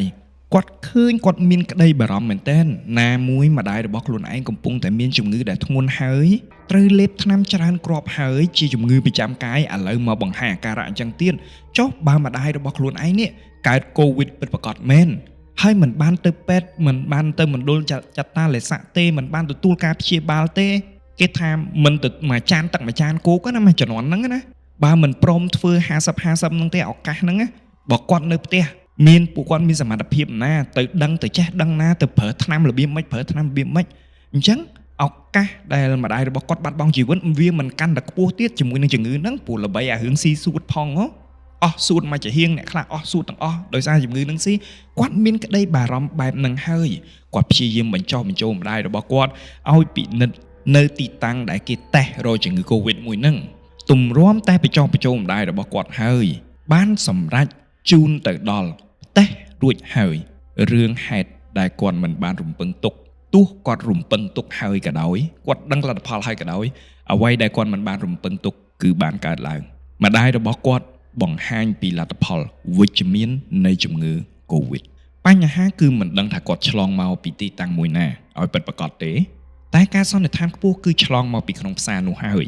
តែម្ដាយរបស់គាត់គឺមានសភាពភ័យខ្លាំងមែនទែនខំពាក់ម៉ាស់ហើយខំពាក់អាល់កុលហើយនៅតែឆ្លងទៀតណាមួយប្រហែលជាប្រព័ន្ធការពាររបស់គាត់ជាមនុស្សចាស់វាទន់ខ្សោយជាង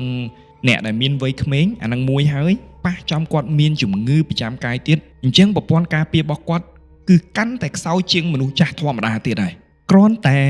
ពិនិត្យឃើញលទ្ធផលវិជ្ជមានភ្លាមខាងមន្ទីរពេទ្យគេចាប់ផ្ដើមរៀបចំណាឲ្យឡានមកដឹកគាត់លាក់នឹងលាក់របៀបបទាញបន្ទង់គាត់ឲ្យឡើងឡានអាំងទៅចតាលិស័កជិះជាងឆ្លងអ្នកពិនិត្យអីគៀកនឹងទៀតវាកាន់តែបញ្ហាធំទៀតហើយអញ្ចឹងព្យាយាមរៀបចំឡានមួយឲ្យលឿនជាទីបំផុតអាងដាក់ម្ដាយរបស់គាត់នេះឡើងឡានបញ្ជូនទៅមណ្ឌលចតាលិស័កម្ដាយរបស់គាត់នៅក្នុងពេលនោះស្ទើរខ្លាយទៅជាមនុស្សដែលមានបញ្ហាសតិអារម្មណ៍បាត់ហើយអាភ័យក៏ភ័យអាស្លុតក៏ស្លុតអាឆោឡោក៏ឆោឡោ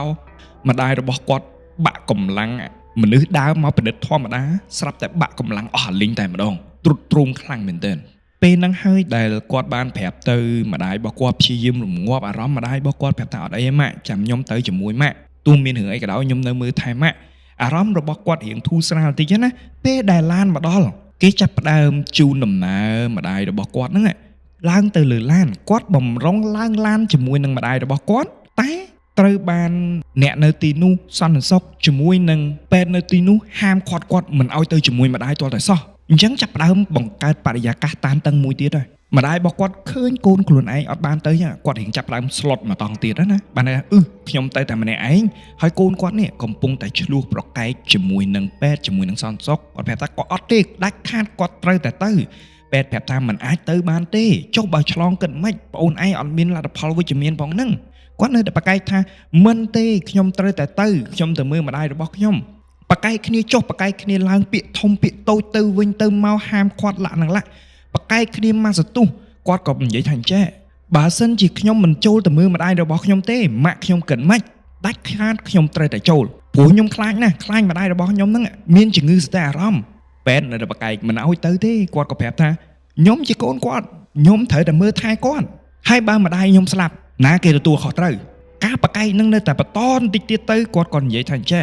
ឥឡូវបើមិនឲ្យខ្ញុំទៅមើលម្ដាយខ្ញុំទេម្ដាយខ្ញុំស្លាប់អ្នកណាទទួលខុសត្រូវហើយខ្ញុំប្រាប់ឲ្យហើយថាបើមិនឲ្យខ្ញុំឡើងឡានទៅមើលម្ដាយខ្ញុំឥឡូវហ្នឹងទេខ្ញុំមានតែវិធីមួយទេធ្វើមិនឲ្យឆ្លងកូវីដឲ្យលឿនបំផុតខ្ញុំអានចូលទៅក្នុងបន្ទប់ហ្នឹងជាមួយនឹងម្ដាយរបស់ខ្ញុំប្រកែកគ្នាបែបហ្នឹងពេទ្យទាល់អស់ជំរឿសមិនដឹងថាធ្វើបែបណាក៏សម្រេចចិត្តអនុញ្ញាតឲ្យគាត់ឡើងឡានទៅមណ្ឌលចតាលិស័កជាមួយនឹងម្ដាយរបស់គាត់តែមុននឹងឡើងឡានខាងពេទ្យខាងមេក្រុមមេអីហ្នឹងបានរៀបចំលិខិតមួយឲ្យគាត់ចុះហត្ថលេខាថាខាងពេទ្យមិនទទួលខុសត្រូវទេព្រោះគាត់មានវត្តលទ្ធផលអវិជ្ជមានហើយបើក្នុងករណីដែលគាត់ឆ្លងនៅក្នុងមន្ទីរពេទ្យឬក៏មានលក្ខខណ្ឌបែបណាដែលបង្កឲ្យគាត់ធ្ងន់រហូតដល់បាត់បង់ជីវិតឬក្នុងកលៈទេសៈបែបណាក៏ដោយមិនមែនជាទំនួលខុសត្រូវរបស់ពេទ្យគឺជាការសម្រេចចិត្តរបស់គាត់បានចុះហត្ថលេខាហើយគាត់បានឡើងទៅលើឡាននោះជាមួយនឹងម្ដាយគាត់ដើម្បីតម្រង់ទៅមណ្ឌលចតាលិស័កកំពុងតែបទៅហើយនេះទើបបានគាត់ដឹងថាជំរឿរបស់គាត់ដែលមកជាមួយម្ដាយនេះគឺពិតជាត្រឹមត្រូវព្រោះម្ដាយរបស់គាត់បានបង្ហាញអាការៈបាក់ស្លុតបាត់ទៅហើយគួរតែនិយាយថាអញ្ចឹងមនុស្សល្អជាក៏ខ្លាចទៅជាមនុស្សឈឺដែរទៅដល់មណ្ឌលចតាលិស័កគាត់បានចុះពីលើឡានហើយគាត់បានមើលឃើញដឹងថាទីតាំងមណ្ឌលចតាលិស័កនេះគឺជាមណ្ឌលសុខភាពដែលធំមួយនៅក្នុងតំបន់មួយហ្នឹងមានទាំងអគារចាស់ហើយនិងអគារថ្មីប៉ុន្តែអ្វីដែលសំខាន់ទីតាំងដែលគេដាក់ពួកគាត់ចូលទៅក្នុងមណ្ឌលចតាលិស័កហ្នឹងគឺស្ថិតនៅក្នុងអគារចាស់ហើយនៅក្នុងអគារចាស់នេះគឺមានតំបន់សង្គ្រោះបន្ទាន់គេមានតំបន់សង្គ្រោះបន្ទាន់រៀងធំដែរដែលអាចរៀបក្រែប្រហែលជា30ក្រែ30ក្រែនេះនៅពេលដែលគាត់បានរើអីវ៉ាន់ចូលហើយនេះគាត់បានឃើញថាអ្នកជំងឺនៅទីនោះ30ក្រែនៅសល់ប្រហែលជា7-8ក្រែទេដែលកំពុងតែស្នាក់នៅកន្លែងហ្នឹងជាក់ស្ដែងនៅពេលដែលយើងធ្វើចតាលិស័កបងប្អូនដឹងហើយគឺ2សប្តាហ៍14ថ្ងៃរយៈពេល14ថ្ងៃ រាប់តាំងពីថ្ងៃទី1ដែលគាត់បានចូលមកគ្មានមួយថ្ងៃណាដែលលួសលងនោះឡើយ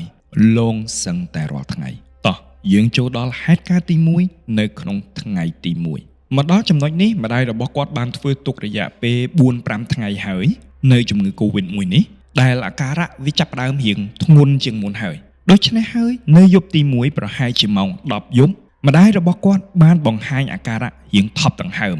ដកដង្ហើមឡើងដល់គ្នាអានដកអារបៀបអញ្ចឹងនឹងឯងគាត់ឃើញបែបហ្នឹងគាត់ទាញទូរស័ព្ទតាក់ទងទៅលោកគ្រូពេទ្យប្រាប់ថាពេទ្យអើយឆាប់មកមើលម៉ាក់ខ្ញុំផងដោយសារតែគាត់ឥឡូវនេះថប់ដង្ហើមខ្លាំងណាស់វាចៃដន្យនៅក្នុងថ្ងៃនោះអ្នកជំងឺធ្វើទុកច្រើនមែនទែនហើយពេទ្យប្រចាំការពេលយប់ហ្នឹងក៏មិនមានច្រើនទៀតអញ្ចឹងហើយ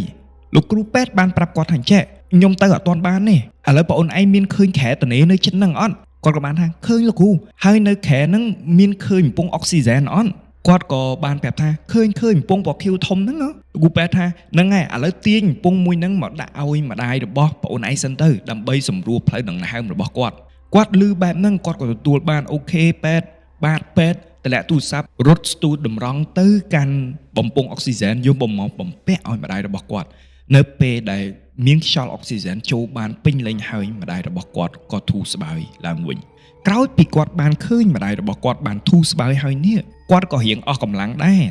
បកែកមួយពេទ្យផងរើអីវ៉ាន់ផងមើលថែម្ដាយផងគាត់រៀងហត់ខ្លាំងមែនទែនគាត់ក៏ចាប់ផ្ដើមដើររកកន្លែងគេងយប់នេះគិតគេងបែបណាគេងកន្លែងណាក៏ភ្លេចប្រាប់ទៅបងប្អូនក្រោយពីគាត់ចូលទៅដល់មណ្ឌលចតាលិស័កគាត់ក៏បានតាក់ទងទៅក្រុមគ្រួសាររបស់គាត់ដើម្បីរៀបចំកៅអៅរៀបចំអីវ៉ាន់ឲ្យគាត់គេងណាអញ្ចឹងគឺរៀបចំឲ្យអស់ហើយមកដល់ចំណុចនេះគឺគាត់មានឲ្យអស់ហើយគាត់បានដើរចេញទៅខាងក្រៅតម្រង់រមើលកន្លែងមួយណាទៅគេងគាត់ងាកទៅប៉ះជាមួយនឹងដើមជ្រៃធំមួយធំគួរសមដែលប្រវែងពីដើមឈើនោះមកជាមួយនឹងធ្នឹមដបូលរបស់អាសយ៉ាបខាងក្រៅពេទ្យណានៅជាន់ផ្ទាល់ដីវាមានលក្ខណៈប្រហែលល្មមមកចង់រឹងអញ្ចឹងគាត់គិតបែបហ្នឹងហើយគាត់ក៏សម្រេចចិត្តថាគាត់ចង់រឹងដែលមានមុងប្រភេទរឹងទាហានដែលមិនបាច់ចងមុងខាងក្រៅទេមុងនៅស្ទះខាងលើហ្នឹងហ្មងអញ្ចឹងគាត់យកចុងមកខាងទៅចងទៅជាមួយនឹងដើមជ្រៃធំមួយហ្នឹងហើយចុងមកខាងទៀតចងជាមួយនឹងបកគោលសសរហើយវាជាការចៃដន្យល្អដែលទីតាំងមួយហ្នឹងវានៅគៀកបងអួយតែម្ដងដែលលក្ខណៈថាបើសិនជាគាត់គេងនៅលើរឹងហើយគាត់គ្រាន់តែក្រោកមើលទៅតាមប្អួយហ្នឹងគឺគាត់ឃើញម្ដាយរបស់គាត់ទាំងស្រុងតែម្ដងអញ្ចឹងទោះក្នុងកលៈទេសៈណាក៏ដោយម្ដាយរបស់គាត់បង្ហាញអាការៈបែបណាក៏ដោយគឺគាត់មានលទ្ធភាពក្នុងការឃើញក្នុងការដឹងក្នុងការស្ទុះទៅជួយម្ដាយរបស់គាត់ទាន់ពេលវេលាសម្រាប់ចិត្តបែបនេះហើយគាត់ក៏ឡើងអង្រឹងដើម្បីតម្រេតខ្លួនក្នុងការគេងនៅពេលដែលគាត់តម្រេតខ្លួននេះភ្នែករបស់គាត់ក៏ប៉ះចំជាមួយនឹងក្រែដែលមានកង់ដែលគេដាក់ខាងក្រៅផ្លូវចូលណាមានន័យថាបើសិនជាមានអ្នកជំងឺសង្គ្រោះបន្ទាន់ណាគេជិះចូលមកវឹបគេបើកទ្វារខាងក្រោយលើកអ្នកជំងឺពីក្តាររបស់គេហ្នឹងផ្ទេមកក្រែពេទ្យហ្នឹងហើយរុញចូលតែម្ដងគឺក្រែមួយហ្នឹងខ្ញុំអត់ដឹងភាសាបច្ចេកទេសគេហៅអីទេតែគឺក្រែមួយហ្នឹងកំពុងតែនៅពីមុខផ្លូវដើរហ្នឹងនៅពេលដែលគាត់តម្រេតខ្លួនគាត់ក៏ឃើញក្រែមួយហ្នឹងគាត់ឃើញក្រែមួយហ្នឹងគាត់ដឹងថាមានវត្តមានក្រែមួយហ្នឹងនៅកន្លែងហ្នឹងហើយអញ្ចឹងគាត់ក៏បដិក្បាលទៅលើរឹងរបស់គាត់រូតមុងរបស់គាត់ហើយចាប់ផ្ដើមបិទភ្នែកគាត់គេងអត់លក់ទេណាមួយវាសភាពស្ងប់ខុសធម្មតាផងណាមួយគាត់នៅក្នុងមណ្ឌលដែលពោពេញដោយអ្នកជំងឺ Covid ផងណាមួយទៀតគាត់កំពុងតែបារម្ភពីម្ដាយរបស់គាត់ផងអារម្មណ៍ខ្លាចខ្មោចពេលហ្នឹងអត់មានតតែសោះអ្វីដែលគាត់ខ្លាចបំផុតគឺម្ដាយរបស់គាត់ស្លាប់អញ្ចឹងក្តីបារម្ភរបស់គាត់ហើយម្ដាយខ្ញុំល្មិចទេហើយគិតមិនទៀតហើយមិនអីចឹងទៅអញ្ចឹងអារម្មណ៍នៅតែគិតវិលវល់ជាមួយនឹងម្ដាយហ្នឹងគាត់គេងមិនទាន់លក់ទេម៉ោងប្រហែលជាមួយយប់គាត់បរិប្រាស់ចុះឡើងអញ្ចឹងទៅគេងអត់លក់គាត់ក៏សម្រេចចិត្តថាបើគេងអត់លក់ដដែលងើបមកមើលម្ដាយតែម្ដងទៅអឺតមើលម៉ាក់សិនចង់ដឹងថាម៉ាក់មានប្រតិកម្មអីអត់គេងលក់ស្រួលអត់អារបៀបអញ្ចឹងគាត់ក៏រូតមុងរបស់គាត់ងើបមកអង្គុយដើម្បីត្រៀមចុះពីអង្រឹងនៅពេលដែលគាត់ងើបមកនេះនៅក្រែដែលខ្ញុំប្រាប់មិញហ្នឹងណាក្រែដែលមានកង់គេធៀមរុញអ្នកជំងឺហ្នឹងណាលែងជាក្រែទទេទៀតហើយមានមនុស្សម្នាក់គេងនៅលើក្រែនោះស្លៀកខោជើងខ្លីអាវពណ៌ឈាមជ្រូកជាមនុស្សគាត់គិតក្នុងចិត្តថាអញ្ចេះហើយម្នាក់នឹងចូលមកបានតាមណាម្នាក់នឹងមកមើលអ្នកជំងឺដែរមែនទេតែតាមពាក្យពេទ្យអត់មានណាគេទេមានតែគាត់ម្នាក់ឯងតែប៉ុណ្ណោះដែលមិនមានជំងឺហើយចូលមកដល់កន្លែងមណ្ឌលចតាលិស័កហ្នឹងអញ្ចឹងម្នាក់នឹងណាគេតិចអ្នកជំងឺមករត់ទៅ ឬក៏គេផ្លោះលបងចូលបើសិនជាគេផ្លោះលបងចូលមកវឆ្លងហើយរត់ចេញទៅវិញមិនឆ្លងគេផ្អើលភូមិទៀតទេអញ្ចឹងគាត់ព្យាយាមចង់ដឹងថាតើវត្តមានរបស់បុគ្គលមួយហ្នឹងមកលេគេងលើខែនអាតេះពេទ្យមួយនេះមកពីណាគាត់នៅមានចម្ងល់អង្គុយមើលពិចារណាទៅវិញទៅមកគាត់ក៏មិនក៏មិនទៅរឿងរបស់គេទេការសំខាន់ឥឡូវហ្នឹងគាត់ចង់ទៅមើលម្ដាយគាត់សិនគាត់ក៏ដើរតម្រង់ចូលទៅតាមផ្លូវតម្រង់ទៅបន្ទប់របស់ម្ដាយគាត់កាត់ក្រែមួយនឹងទៀតណាបញ្ជាក់កាត់ក្រែមួយនឹងទៀតអញ្ចឹងនៅពេលដែលគាត់ដើរចូលទៅមើលម្ដាយរបស់គាត់ហើយមកសបកឃើញថាម្ដាយរបស់គាត់នឹងគេងលក់ស្រួលអីហើយអស់ហើយគាត់ក៏ដើរចេញមកវិញនៅពេលដែលគាត់ដើរចេញមកវិញគាត់សម្លឹងមើលទៅលើក្រែពេទ្យមួយនឹងគាត់លែងឃើញបុគ្គលនោះទៀតហើយបុគ្គលមួយនឹងដូចបាត់ខ្លួនតែម្ដងគួរតែនិយាយថាចេះបើសិនជាងើបដើរក៏គួរតែមានសម្លេងដែរព្រោះវាយប់ស្ងាត់តែឆ្មាដើរជន់លើដើមឈើក៏វាត្រូវតែលឺដែរអញ្ចឹងក្នុងករណីនេះហើយមិនក៏ស្ងាត់ម្លេះគាត់ក៏គិតថាខៃឡូគេទៅណាទៅណីបាត់ហើយខៃឡូគេទៅមើលក្រុមគ្រួសារគេអីដែរឬក៏មិនគាត់មិនដឹងអញ្ចឹងកុំខ្វល់ច្រើនពេកមកដល់ខណៈមួយនេះគាត់មិនទាន់ដឹងថាម្នាក់នឹងជាអ្នកណានៅឡើយទេគាត់ក៏ដើររំរងទៅអង្រឹងរបស់គាត់ហើយដើម្បីគេងវិញព្រឹកឡើងមកដល់គាត់ក៏កាន់អាហារពេលព្រឹកចូលទៅបន្ទប់របស់ម្ដាយរបស់គាត់ដើម្បីបញ្ចុកម្ដាយរបស់គាត់ដើម្បីរៀបចំខ្លួនជូនម្ដាយរបស់គាត់ពេលនោះហើយទើបបានគាត់ឃើញថាសតិអារម្មណ៍របស់ម្ដាយរបស់ខ្ញុំរៀងធូរស្បើយជាងមុនឯតារៀងល្អប្រសើរឯតាដូចថានៅខែ7 8នៅចិត្តហ្នឹងសិតតែគ្នាគាត់រាប់អានគ្នាមើលទៅចាស់ប្រហែលគ្នាទេអញ្ចឹងក្នុងករណីហ្នឹងហើយឃើញគាត់និយាយគ្នាលេងសប្បាយអញ្ចឹងណាអារម្មណ៍របស់គាត់គឺល្អជាងមុនគាត់ក៏បញ្ចុកអាហារពេលព្រឹកដល់ម្ដាយរបស់គាត់ចាប់ផ្ដើមលូកមាត់និយាយគ្នាលេងជាមួយអ៊ំជាប់ក្រែហ្នឹងពេលនោះហើយដែលអ៊ំនៅជិតក្រែហ្នឹងគាត់ក៏ទាញប្រធានបទចូលថាចេះអើយប្រវត្តិប្រហែលយប់នេះពួកគាត់គេងអត់លក់សោះមើលនេះអត់ស្រួលទេតោះហើយទៅគាត់ថាចេះអត់ស្រួលអីគេងស្រាប់ហ្នឹងគ្រាន់តែគេងហើយងើបហ្នឹងតែប៉ុណ្្នឹងគ្រាន់តែស្រួលខ្លួនមួយជំងឺតាអ៊ំហ្នឹងថាចេះក្មួយឯងអត់ដឹងទេយប់ឡើងណាឲ្យតែពេលគេងចេះតែមានអារម្មណ៍ថាមានមនុស្សដើរមើលពួកគាត់ពេលខ្លះឮសំឡេងដើរស្រស់តែម្ដងដើរមកអឺតម្ដងមកខែជាសំឡេងជើងពួកគាត់ព្យាយាមបើកភ្នែកមើលព្រឹមអ្វីដែលគាត់ឃើញគឺជាស្រមោលសស្ទង់ដើរមើលពួកគាត់ពីមួយក្រែទៅមួយក្រែមិនមែនជាមនុស្សនោះឡើយត្រឹមចំណុចហ្នឹងគាត់គិតថាចេះហើយខ្ញុំក៏គ្រប់គ្រងនៅអ្វីដែលគាត់គិតដែរគាត់ថាចេះនេះជារឿងធម្មតាទេទី1កន្លែងនេះគឺពេទ្យបរិវេណនេះគឺពេទ្យចឹងមិនដឹងថាមានអ្នកស្លាប់ប្រមាណអ្នកទេទី2អាគារដែលគាត់នៅនេះគឺជាអាគារចាស់ហើយជាអាគារសង្គ្រោះបន្ទាន់ទៀតអញ្ចឹងបើមានខ្មោចក៏វាអត់ចម្លែកដែរនិយាយចោះនិយាយឡើងគាត់ក៏ប្រតាក់កាឡានិយាយតាក់ទិននឹងអ្វីដែលគាត់បានជួបយំមិញនេះគាត់សួរថាចេះអ៊ំយំមិញខ្ញុំអត់ដឹងណាគេទេអ៊ំឃើញគេនៅក្នុងពេទ្យនឹងដែរគេនៅលើក្រែចិត្តរឹងខ្ញុំហើយអត់ខ្លាចឆ្លងអត់ខ្លាចអីទេហីអ៊ំនឹងគ្រាន់តែលឺនឹងរៀងសង្ហាណារៀងបើកភ្នែកធំហើយសួរគាត់ថាចេះអូនឯងប្រកាសអត់ថាឃើញគាត់ក៏ថាឃើញអ៊ំច្បាស់ណាស់ភិនភាកនឹងស្លៀកខោពណ៌នេះអាវពណ៌នេះហើយដេកនៅលើក្រែមួយហ្នឹងអ៊ំទាំងឡាយហ្នឹងដែលគាត់ក្រន់តែលឺភិនភាកហើយគាត់គួរអន្ទង់ខ្លាំងមែនទែនគួរអាលក្ខណៈហួសចិត្តណាហើយគាត់ប្រាប់ទៅចេះក្មួយពីមុនគឺមានប្តីប្រពន្ធមកគូជិះម៉ូតូឆ្លងចេញពីពេទ្យទៅមកផ្លូវទៀតនោះហាក់កំពុងតែឆ្លងចេញពីមណ្ឌលសុខភាពហ្នឹងស្រាប់តែឡានបុកស្លាប់ប្រពន្ធនៅទីតាំងកើតហេតុតែម្ដងហើយប្តីនេះចង់វាទាំងហើមចង្រិតអញ្ចឹងហើយនៅពេលដែលគេឃើញដង្ហើមចង្រិតគេគិតថាជួយស្រោចស្រង់បានហើយស្លៀកពាក់កៅអៅហ្នឹងគឺភិនភាកនៅអ្វីដែលអូនឯងនិយាយមកគេបានលើកបុរសម្នាក់ហ្នឹងមកដាក់នៅលើក្រែពេទ្យដែលអូនឯងឃើញហ្នឹងប៉ុន្តែមកដល់ត្រឹមតែក្រែពេទ្យជាអកុសលបុរសមួយនោះក៏បានបាត់បង់ជីវិតទៅហើយភិនភាកគឺស្លៀកអាវដូចអូនឯងនិយាយចឹងត្រឹមចំណុចនេះបងប្រុសបានចាប់ផ្ដើមដឹងហើយថាអ្វីដែលគាត់បានឃើញគេនៅលើក្រែយប់មិញនេះមិនមែនជាមនុស្សនោះឡើយហើយនៅក្នុងមណ្ឌលសុខភាពមួយនេះគឺមិនធម្មតានោះទេយប់ទី2ម្ដាយរបស់គាត់ក៏បានធ្វើទុកសារជាថ្មីហើយក្នុងនាមគាត់ជាកូនក៏ជួយសម្រួលអាការៈម្ដាយដូចធម្មតាអញ្ចឹងទៅ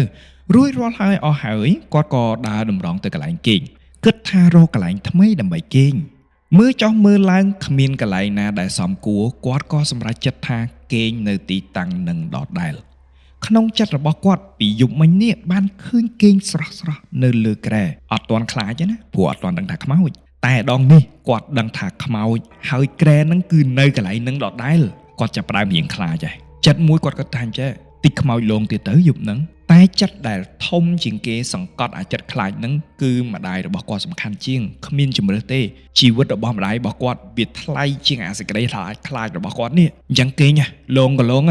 នេះគឺជាអ្វីដែលគាត់គិតគាត់ក៏ដើរតម្រង់ទៅចង់រឹងចង់មុងរបស់គាត់ឲ្យធម្មតាកន្លែងដដែលគាត់គេងអត់លក់ភ្លាមទេ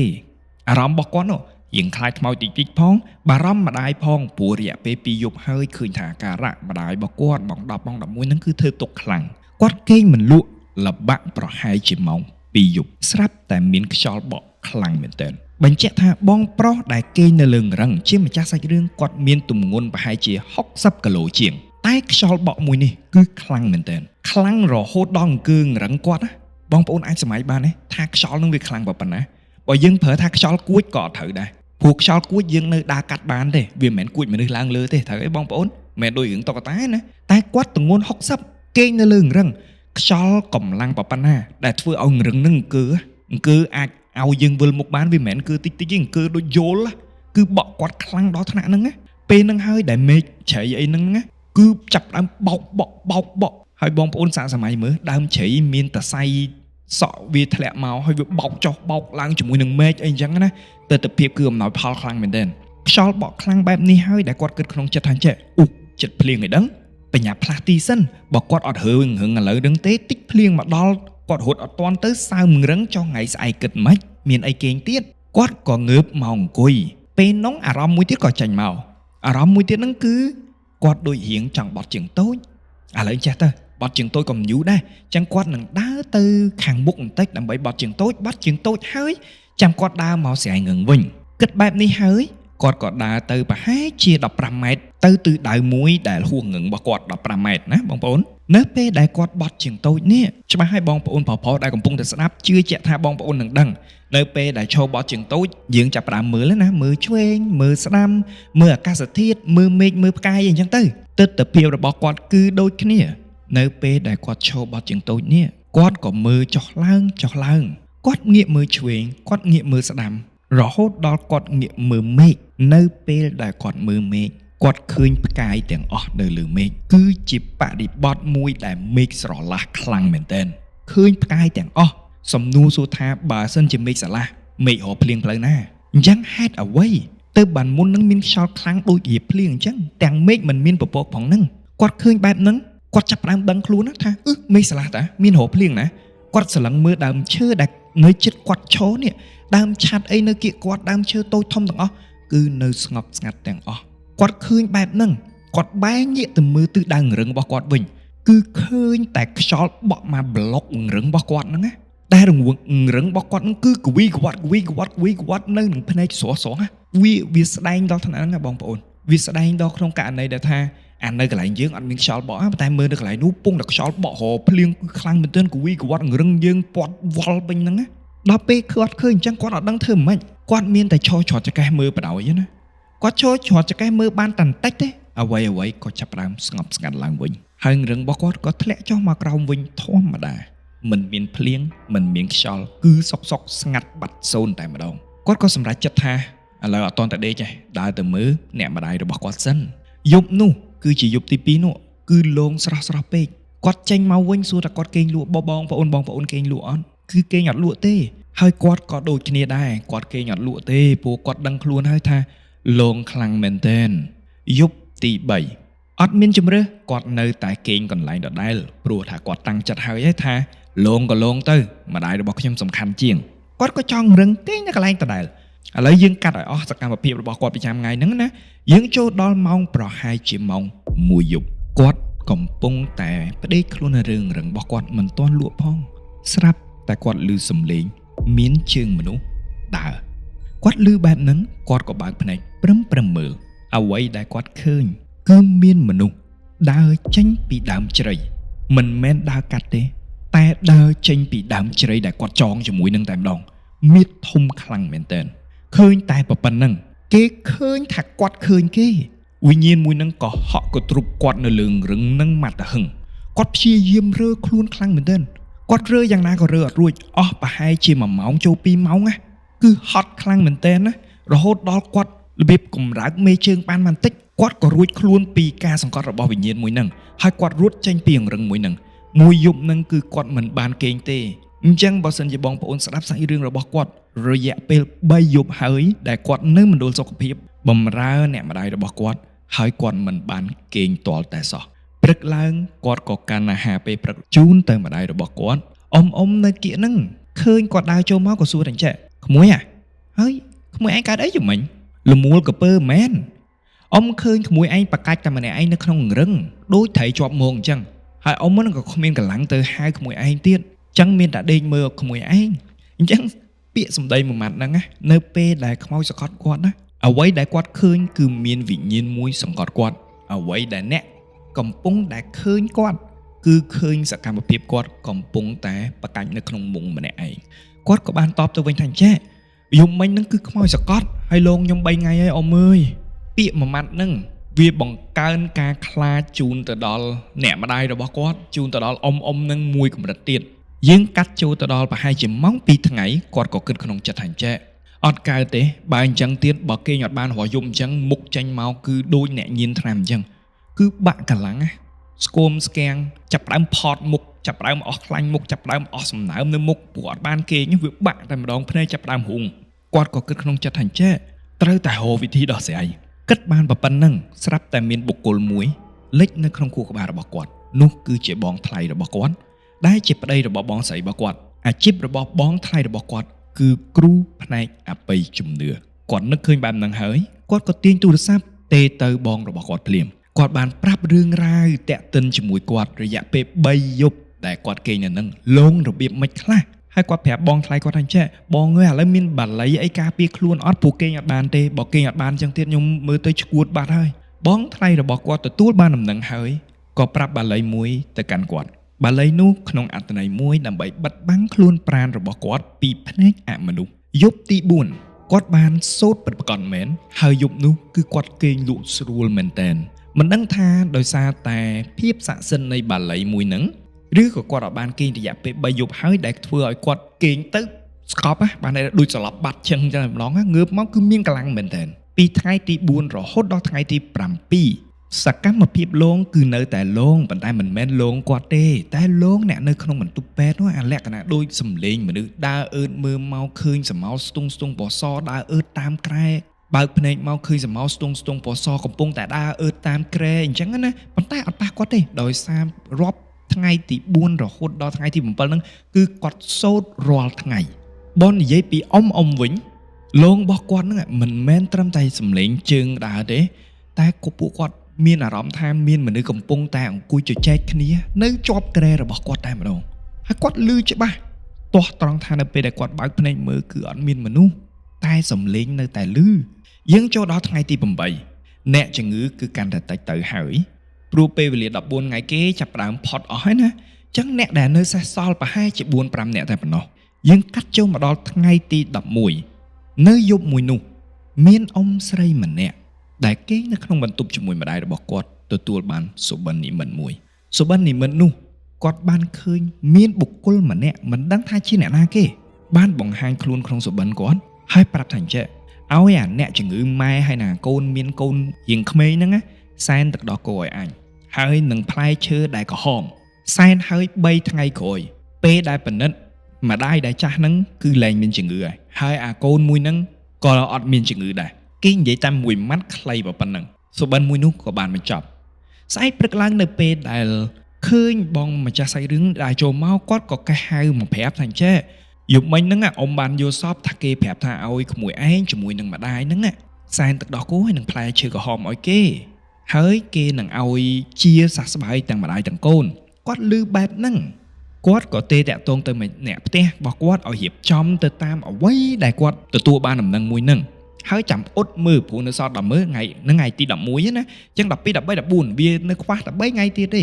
គឺជាថ្ងៃដែលអ៊ុតលទ្ធផលហើយអបិយជំនឿគេថាអាគុំសំអាយុអញ្ចឹងក្នុងករណីនេះហើយគាត់ក៏មិនចង់ប្រមាថអីដែរបំណាច់ថាគេមកបញ្យល់សពប៉ុណ្ណេះហើយគាត់ក៏សម្រេចចិត្តឲ្យអ្នកផ្ទះរៀបចំសំណែនគាត់ក៏យកទៅសែន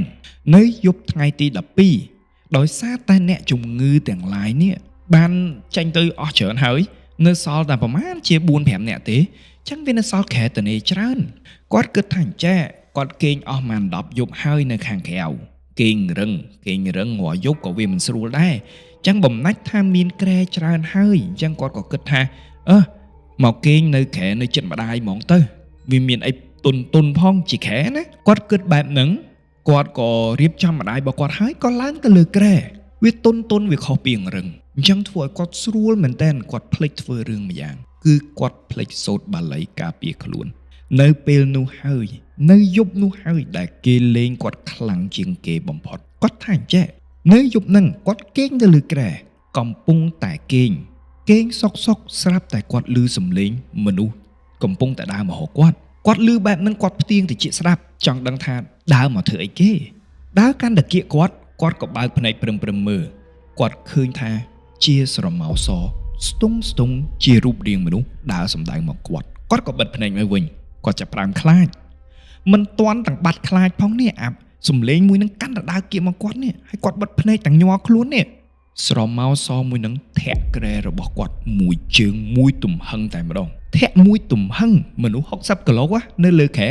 ធាក់មួយទំហឹងបងប្អូនអាចគិតថាអារម្មណ៍របស់គាត់ទេគេលងដូចរបៀបធាក់គាត់ប្រាប់ថាចេះនៅពេលដែលធាក់គាត់ហ្នឹងធាក់ម៉ាំងគាត់មិនភ្ញាក់កធាក់អារបៀបធាក់ទៅខ្លាចធ្លាក់ពីលើក្រែគាត់មិនកធាក់នៅពេលដែលគាត់កធាក់ងើបមកអង្គុយក្រែរបស់គាត់បំលាស់ទីខុសពីទីតាំងដើមប្រហែលជាប្រមាណកន្លះម៉ែត្រធ្វើឲ្យម្ដាយរបស់គាត់ដែលគៀកហ្នឹងភ្ញាក់អ៊ំនៅគៀកហ្នឹងគឺភ្ញាក់ទាំងអស់ព្រោះកម្លាំងជើងក្រែកាត់ង៉ែរបៀបអញ្ចឹងណាកន្លះម៉ែត្រសំណួរសួរថាតើលងនេះជាការយល់ឃើញរបស់គាត់ជាការសម័យរបស់គាត់ឬក៏ពិតជាធាក់ពិតប្រាកដមែនគាត់ក៏បានប្រាប់ម្ដាយថាអត់អីទេម៉ាក់ខ្ញុំគេងមកមើលទេខ្ញុំក៏ធាក់ទៅបានផ្លាស់ទីក្រែអញ្ចឹងទៅគាត់ក៏ដាក់ម្ដាយរបស់គាត់គេងវិញប្រាប់អ៊ំឲ្យសម្រាកវិញអីចឹងទៅចាប់ពីពេលនោះមករហូតដល់ថ្ងៃទី14គ្មានមួយថ្ងៃណាដែលគាត់មិនសូត្របាលីទេហើយគ្រប់ពេលដែលគាត់សូត្របាលីគឺគាត់ពិតជាគេងបានលក់ស្រួលមែនដល់ថ្ងៃទី14ពេទ្យក៏បានមកតេស្តម្ដាយរបស់គាត់ប្រាប់ថានៅពេលដែលតេស្តម្ដាយរបស់គាត់លទ្ធផលម្ដាយរបស់គាត់ពិតជាលែងមានជំងឺពិតប្រាកដមែនផុតពីតេស្តម្ដាយរបស់គាត់ចូលមកដល់តេស្តគាត់តែម្ដងនៅពេលដែលតេស្តគាត់លទ្ធផលមួយនេះហើយដែលគាត់ប្រាប់ថារឿងអបិយជំនឿមិនជឿមិនបានពិតជាមានពិតប្រាកដមែនលទ្ធផលដែលចេញពីការតេស្តរបស់គាត់គឺគាត់មានលទ្ធផលអវិជ្ជមានដែលធ្វើឲ្យគាត់ស្រឡាំងកាំងរបៀបថាគាត់នៅក្នុងពេទ្យជាទីតាំងជំងឺនៅជុំវិញខ្លួនគាត់គឺពាត់សុទ្ធសឹងតែជាជំងឺមួយថ្ងៃគាត់ត្រូវឆ្លងកាត់អ្នកជំងឺច្រើនណាស់ហេតុអ្វីគាត់មិនឆ្លងអានឹងហើយដែលគាត់ប្រាប់ថារឿងនេះគឺជារឿងដែលមិនគួរឲ្យជឿជាទីបំផុតក្រោយពីបានលទ្ធផលទាំងអស់ហើយពួកគាត់ក៏ត្រឡប់ទៅគេហដ្ឋានវិញហើយសាច់រឿងទាំងអស់នេះត្រូវបានបញ្ចប់ត្រឹមតែប៉ុណ្ណឹងយ៉ាងម៉េចដែរបងប្អូនទាំងអស់គ្នាសម្រាប់សាច់រឿងរបស់គាត់ខ្ញុំគិតថាសាហាវចឹងតែខ្ញុំថាគ្មានសាច់រឿងណាដែលសាហាវជាងពេទ្យទេអានេះតាមខ្ញុំគិតណាព្រោះដោយសារតែមន្ទីរពេទ្យគឺជាកន្លែងដែលបើថា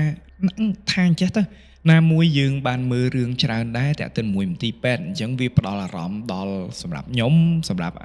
ប្រិយមិត្តទាំងឡាយប្រហែលជាដូចដិតដានជាមួយមន្ទីរពេទ្យណាឲ្យតែឈុតមន្ទីរពេទ្យគឺឆ្ងាញ់តែម្ដងសម្រាប់គាត់ផ្ទាល់តែម្ដងខ្ញុំមិនហ៊ានថាប្រមាថទេខ្ញុំអត់ហ៊ានថាប្រមាថទេតែគ្រាន់តែថាពលឹងវិញ្ញាណដែលទៀមទាសំណែនទឹកដោះគោឲ្យផ្លែឈើហ្នឹងក៏ចេះមកមែនមកថ្ងៃទី11តែម្ដងនៅខ្វះតែ3ថ្ងៃទៀតចេញលទ្ធផលហើយជាកន្លែងចាត់តាលេសាទៀតអញ្ចឹងខ្ញុំក៏អត់ដឹងថាមិនដែរតែបើសិនជាយើងបកមកមើលពីស្ថានភាពគាត់និយាយត្រូវត្រង់ថាគាត់នៅពេទ្យហើយក្នុងពេទ្យមួយនេះគឺសុទ្ធសឹងតែជាអ្នកជំងឺអញ្ចឹងក្នុងករណីនេះហើយមិនសមណាគាត់មិនឆ្លងទេឥឡូវបើយើងគិតពីករណីឆ្លងរបស់យើងវិញខ្ញុំអត់ដឹងថាបងប្អូនណាខ្លះដែលបានឆ្លងជំងឺ Covid ណាការបងប្អូនវិញឆ្លងរបៀបម៉េចបងប្អូនចាំហ៎មសួរដើរតែកាត់គេក៏ឈឺដែរត្រូវហ៎បងប្អូនមសួរទៅកាន់របស់អីវាមិនត្រូវឆ្លងប្រងការពារខ្លួនអស់ហើយស្រាប់តែនៅទៅឃើញថាខ្លួនឯងមានជំងឺ Covid ចុះគាត់វិញគាត់នៅក្នុងបណ្ដុំអ្នកជំងឺតែម្ដងហេតុអ្វីបានគាត់មិនឆ្លងអញ្ចឹងត្រង់នេះក៏យើងថារឿងមិនអបិយជំនឿក៏ថាមិនបានដែរអញ្ចឹងវាអាចតាក់ទិនជាមួយនឹងរឿងអបិយជំនឿហើយខ្ញុំសង្ឃឹមថាសាច់រឿងមួយនេះសម្រាប់បងប្រុសដែលកំពុងតែស្ដាប់ខ្ញុំជឿជាក់ថាបងកំពុងតែស្ដាប់ហើយខ្ញុំសង្ឃឹមថាពាក្យដែលខ្ញុំបានបកស្រាយចំពោះសាច់រឿងរបស់បង ការដាក់មនុស្សចេតនាការរស់នៅក្នុងស្ថានភាពរបស់បងការរស់នៅក្នុងស្ថានភាពរបស់បងធ្វើឲ្យបងពេញចិត្តហើយខ្ញុំសូមអភ័យទោសផងដែរព្រោះដូចខ្ញុំបាននិយាយតាំងពីដើមវីដេអូអញ្ចឹងអារម្មណ៍របស់ខ្ញុំថ្ងៃនេះគឺដិតដានតែជាមួយនឹងរឿងទង្វើថោកទាបទង្វើដេរឆានិងទង្វើដែលអាក្រក់ដែលខាងប្រទេសថៃគាត់បានធ្វើមកប្រជាជនរបស់យើងទេអញ្ចឹងខ្ញុំព្យាយាមមែនតើវីដេអូមួយនេះខ្ញុំមិនដឹងថាស្កប់ការកាត់ប្រហែលណាស្កប់ការកាត់ស្កប់ហើយស្កប់ទៀតស្កប់ហើយស្កប់ទៀតទម្រាំផ្គុំចេញមកវីដេអូហ្នឹងដោយសារតែឲ្យតែនិយាយទៅមានអារម្មណ៍ថាដូចអត់មានអារម្មណ៍ក្នុងខ្លួនដូចសោះក្រោះតែខ្ញុំព្យាយាមហើយខ្ញុំសូមខន្តីអភ័យទោសផងបើខ្ញុំនិយាយទៅក្នុងវីដេអូមួយនេះធ្វើឲ្យបងប្អូនខកចិត្តមួយទៀតបងប្រុសខ្ញុំបានស្នើសុំបាលីរបស់បងប្រុសដែរថាបាលីបិទបាំងភ្នែកព្រោះខ្ញុំដឹងថាខ្ញុំនិយាយស្អីរឿងនេះហើយបងប្អូនក៏ជាខមមិនថាតើបាលីនឹងបាលីអីគេខ្ញុំបានធ្វើការមួយនឹងជំនួសបងប្អូនហើយខ្ញុំបានសួរទៅកាន់គាត់សួរថាបងអើយបាលីដែលបិទបាំងភ្នែកអមនុស្សនឹងតើគេប្រើរបៀបម៉េចគាត់ក៏ប្រាប់ថាបាលីដែលបងថ្លៃរបស់គាត់ឲ្យនេះគឺជាបាលីមួយដែលសម្រាប់អ្នកដើរព្រៃអ្នកដើរទៅកន្លែងណាដែលមានអារម្មណ៍អសុវត្ថិភាពអញ្ចឹងទៅសូត្រទៅគឺជាបាលីដែលបិទបាំងខ្លួនដូចបំបាំងកាយពីភ្នែកអមនុស្សមានន័យថាចាបើសិនជាខ្មោចនឹងដើរគៀកក្រែយើងគេងនៅលើហ្នឹងឯងប៉ុន្តែខ្មោចនឹងមើលអត់ឃើញថាយើងគេងនៅហ្នឹងណាហើយអានេះក៏វាប្រតាក់ដែរដែលថ្ងៃទី10ម៉ានេះថ្ងៃទី11ដែលគាត់គេងហើយគេធាក់ក្រែគាត់មួយជើងហ្នឹងដោយសារតែគេរបៀបថាគេដើររកគាត់អស់ច្រើនថ្ងៃតែរកអត់ឃើញប៉ះចំថ្ងៃហ្នឹងគាត់ផ្លាត់ស្នៀតឃើញគាត់ណារបៀបថាឃើញហើយស៊ីមួយជើងរបៀបអញ្ចឹងហ្នឹងឯងអញ្ចឹងក្នុងករណីនេះបាលីនេះគឺសូត្ររំលឹកគុណមេដាបិតាព្រះពុទ្ធព្រះធម៌ព្រះសង្ឃអញ្ចឹងចាប់ផ្ដើមមកលើកដៃប្រណម្យហើយបងប្អូនក៏រំលឹកថាខ្ញុំសូមរំលឹកគុណមេដាគុណបិតាគុណព្រះពុទ្ធព្រះធម៌ព្រះសង្ឃហើយចាប់ផ្ដើមសូត្រអស្មាសុអមនុស្សាវិនិសន្តិអាសេសតោចឹងសូត្របាលីមួយនេះគម្រប់3ដងហើយក៏លើកដៃសំពះហើយក៏គេងទៅចឹងរបៀបប្រើប្រាស់គឺតែប៉ុណ្្នឹងទេវីដេអូមួយនេះគឺមានតែប៉ុណ្្នឹងទេហើយជាចុងចំនេះអរគុណមែនទែនសម្រាប់បងប្អូនដែលតែងតែគាំទ្រកម្មវិធីជាអ្វីបើសិនជាមានសាច់រឿងល្អសូមមេត្តាកុំភ្លេចផ្ញើសាច់រឿងរបស់បងប្អូនមកកម្មវិធីជាអ្វីតាមរយៈ Facebook Page បងប្អូនក៏អាចចូលរួមជាមួយនឹងក្រុមជាអ្វីផងដែរតាមរយៈ Channel Telegram អរគុណសម្រាប់ការតែងតែផ្ញើថវិកាជួយទ្រទ្រង់កម្មវិធីឧបត្ថម្ភដល់កម្មវិធីជាសន្តានចិត្តដ៏ធំរបស់បងប្អូនទាំងអស់គ្នាអរគុណនៅរាល់វិភាគទានរបស់បងប្អូនមកកាន់កម្មវិធីហើយអរគុណសម្រាប់បងប្អូនទាំងអស់គ្នាដែលតែងតែគាំទ្រនំប៉័ងហោះតាំងពីដើមរហូតដល់ពេលនេះហើយជាក់ស្ដែងទៅរឿងនំប៉័ងហោះហ្នឹងក៏វាមានរឿងដែរមានន័យថាពួកយើងអត់ franchise ទេគឺតាំងចិត្តព្រោះដោយសារតែពួកខ្ញុំតាំងចិត្តតែម្ដងគឺប្រើយហោគុណខ្មែរហើយនៅក្នុងខែ12នេះខ្ញុំទៅសហរដ្ឋហើយទៅប្រហែលជាមួយខែខ្ញុំព្យាយាម record វីដេអូឲ្យច្រើនទៅដល់នោះខែលូធ្វើវីដេអូទៅមានគុណភាពឬមិនមានគុណភាពបែបណាសូមបងប្អូនកុំប្រកែកប្រកាន់ទៅដងនេះគឺទៅលេងម្ដាយទៅលេងក្រុមគ្រួសារអ្វីដែលសំខាន់គឺខ្ញុំពិតជាពិចារណាយកនំប៉័ងហោះទៅបើកនៅសហរដ្ឋមែនប្រើតែមកូនខ្មែរប្រើស្លាកយហោគុណខ្មែរនៅលើទឹកដីរបស់សហរដ្ឋហើយខ្ញុំចូលចិត្តណាស់ចូលចិត្តធ្វើ brand ដែលមិនបាច់ទិញ franchise ណាគេទាំងអស់គឺប្រើស្លាកយហោគុណខ្មែរមកធ្វើតែម្ដងអញ្ចឹងអរគុណមែនទែនសម្រាប់បងប្អូនដែលគាំទ្រនំប៉័ងហោះហើយសូមបញ្ជាក់ផងដែរថាពួកយើងមាន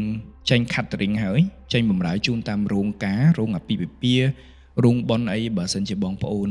ត្រូវការបម្រើជូនអតិថិជនពួកយើងមាន mini នំប៉័ងហោះដើម្បីផ្គត់ផ្គង់ជូនទៅកម្មវិធីរបស់បងប្អូនឲ្យមានភាពអាឡារឹកជាងមុនអរគុណមែនទែនសម្រាប់ពេលនេះខ្ញុំជូនពរឲ្យបងប្អូនទាំងអស់គ្នាទៅណាមកណាជួបតែរឿងល្អៗសូមបុណ្យកុសលទាំងឡាយដែលខ្ញុំបានធ្វើជូនទៅដល់បងប្អូនទាំងអស់គ្នាសូមអនុមោទនាយកឲ្យបុណ្យទាំងឡាយនេះមេត្តាចម្រើនដល់ជីវិតរបស់បងប្អូនគ្រប់ផ្លូវគ្រប់ទីឋានគ្រប់អ្វីដែលបងប្អូនគិតសូមឲ្យជាផលដែលសម្រេចនឹងជោគជ័យសម្រាប់បងប្អូនជាលទ្ធផលដែលបងប្អូនចង់បានអរគុណនៅសុខាស្រឡាញ់រាប់អានហើយខ្ញុំចង់ប្រាប់ទៅប្រិយមិត្តទាំងអស់គ្នាថាខ្ញុំពិតជាស្រឡាញ់និងគោរពបងប្អូនទាំងអស់គ្នាមែនទែនសូមបងប្អូនទាំងអស់គ្នាមេត្តាមានគំនិតជាតិនិយមនិងមានមនសិការក្នុងនាមជាប្រជាជនខ្មែរក្នុងខណៈនេះខ្ញុំបាទវិទូសូមអរគុណនិងសូមជម្រាបលាយើងជួបគ្នានៅអេពីសូតក្រោយទៀត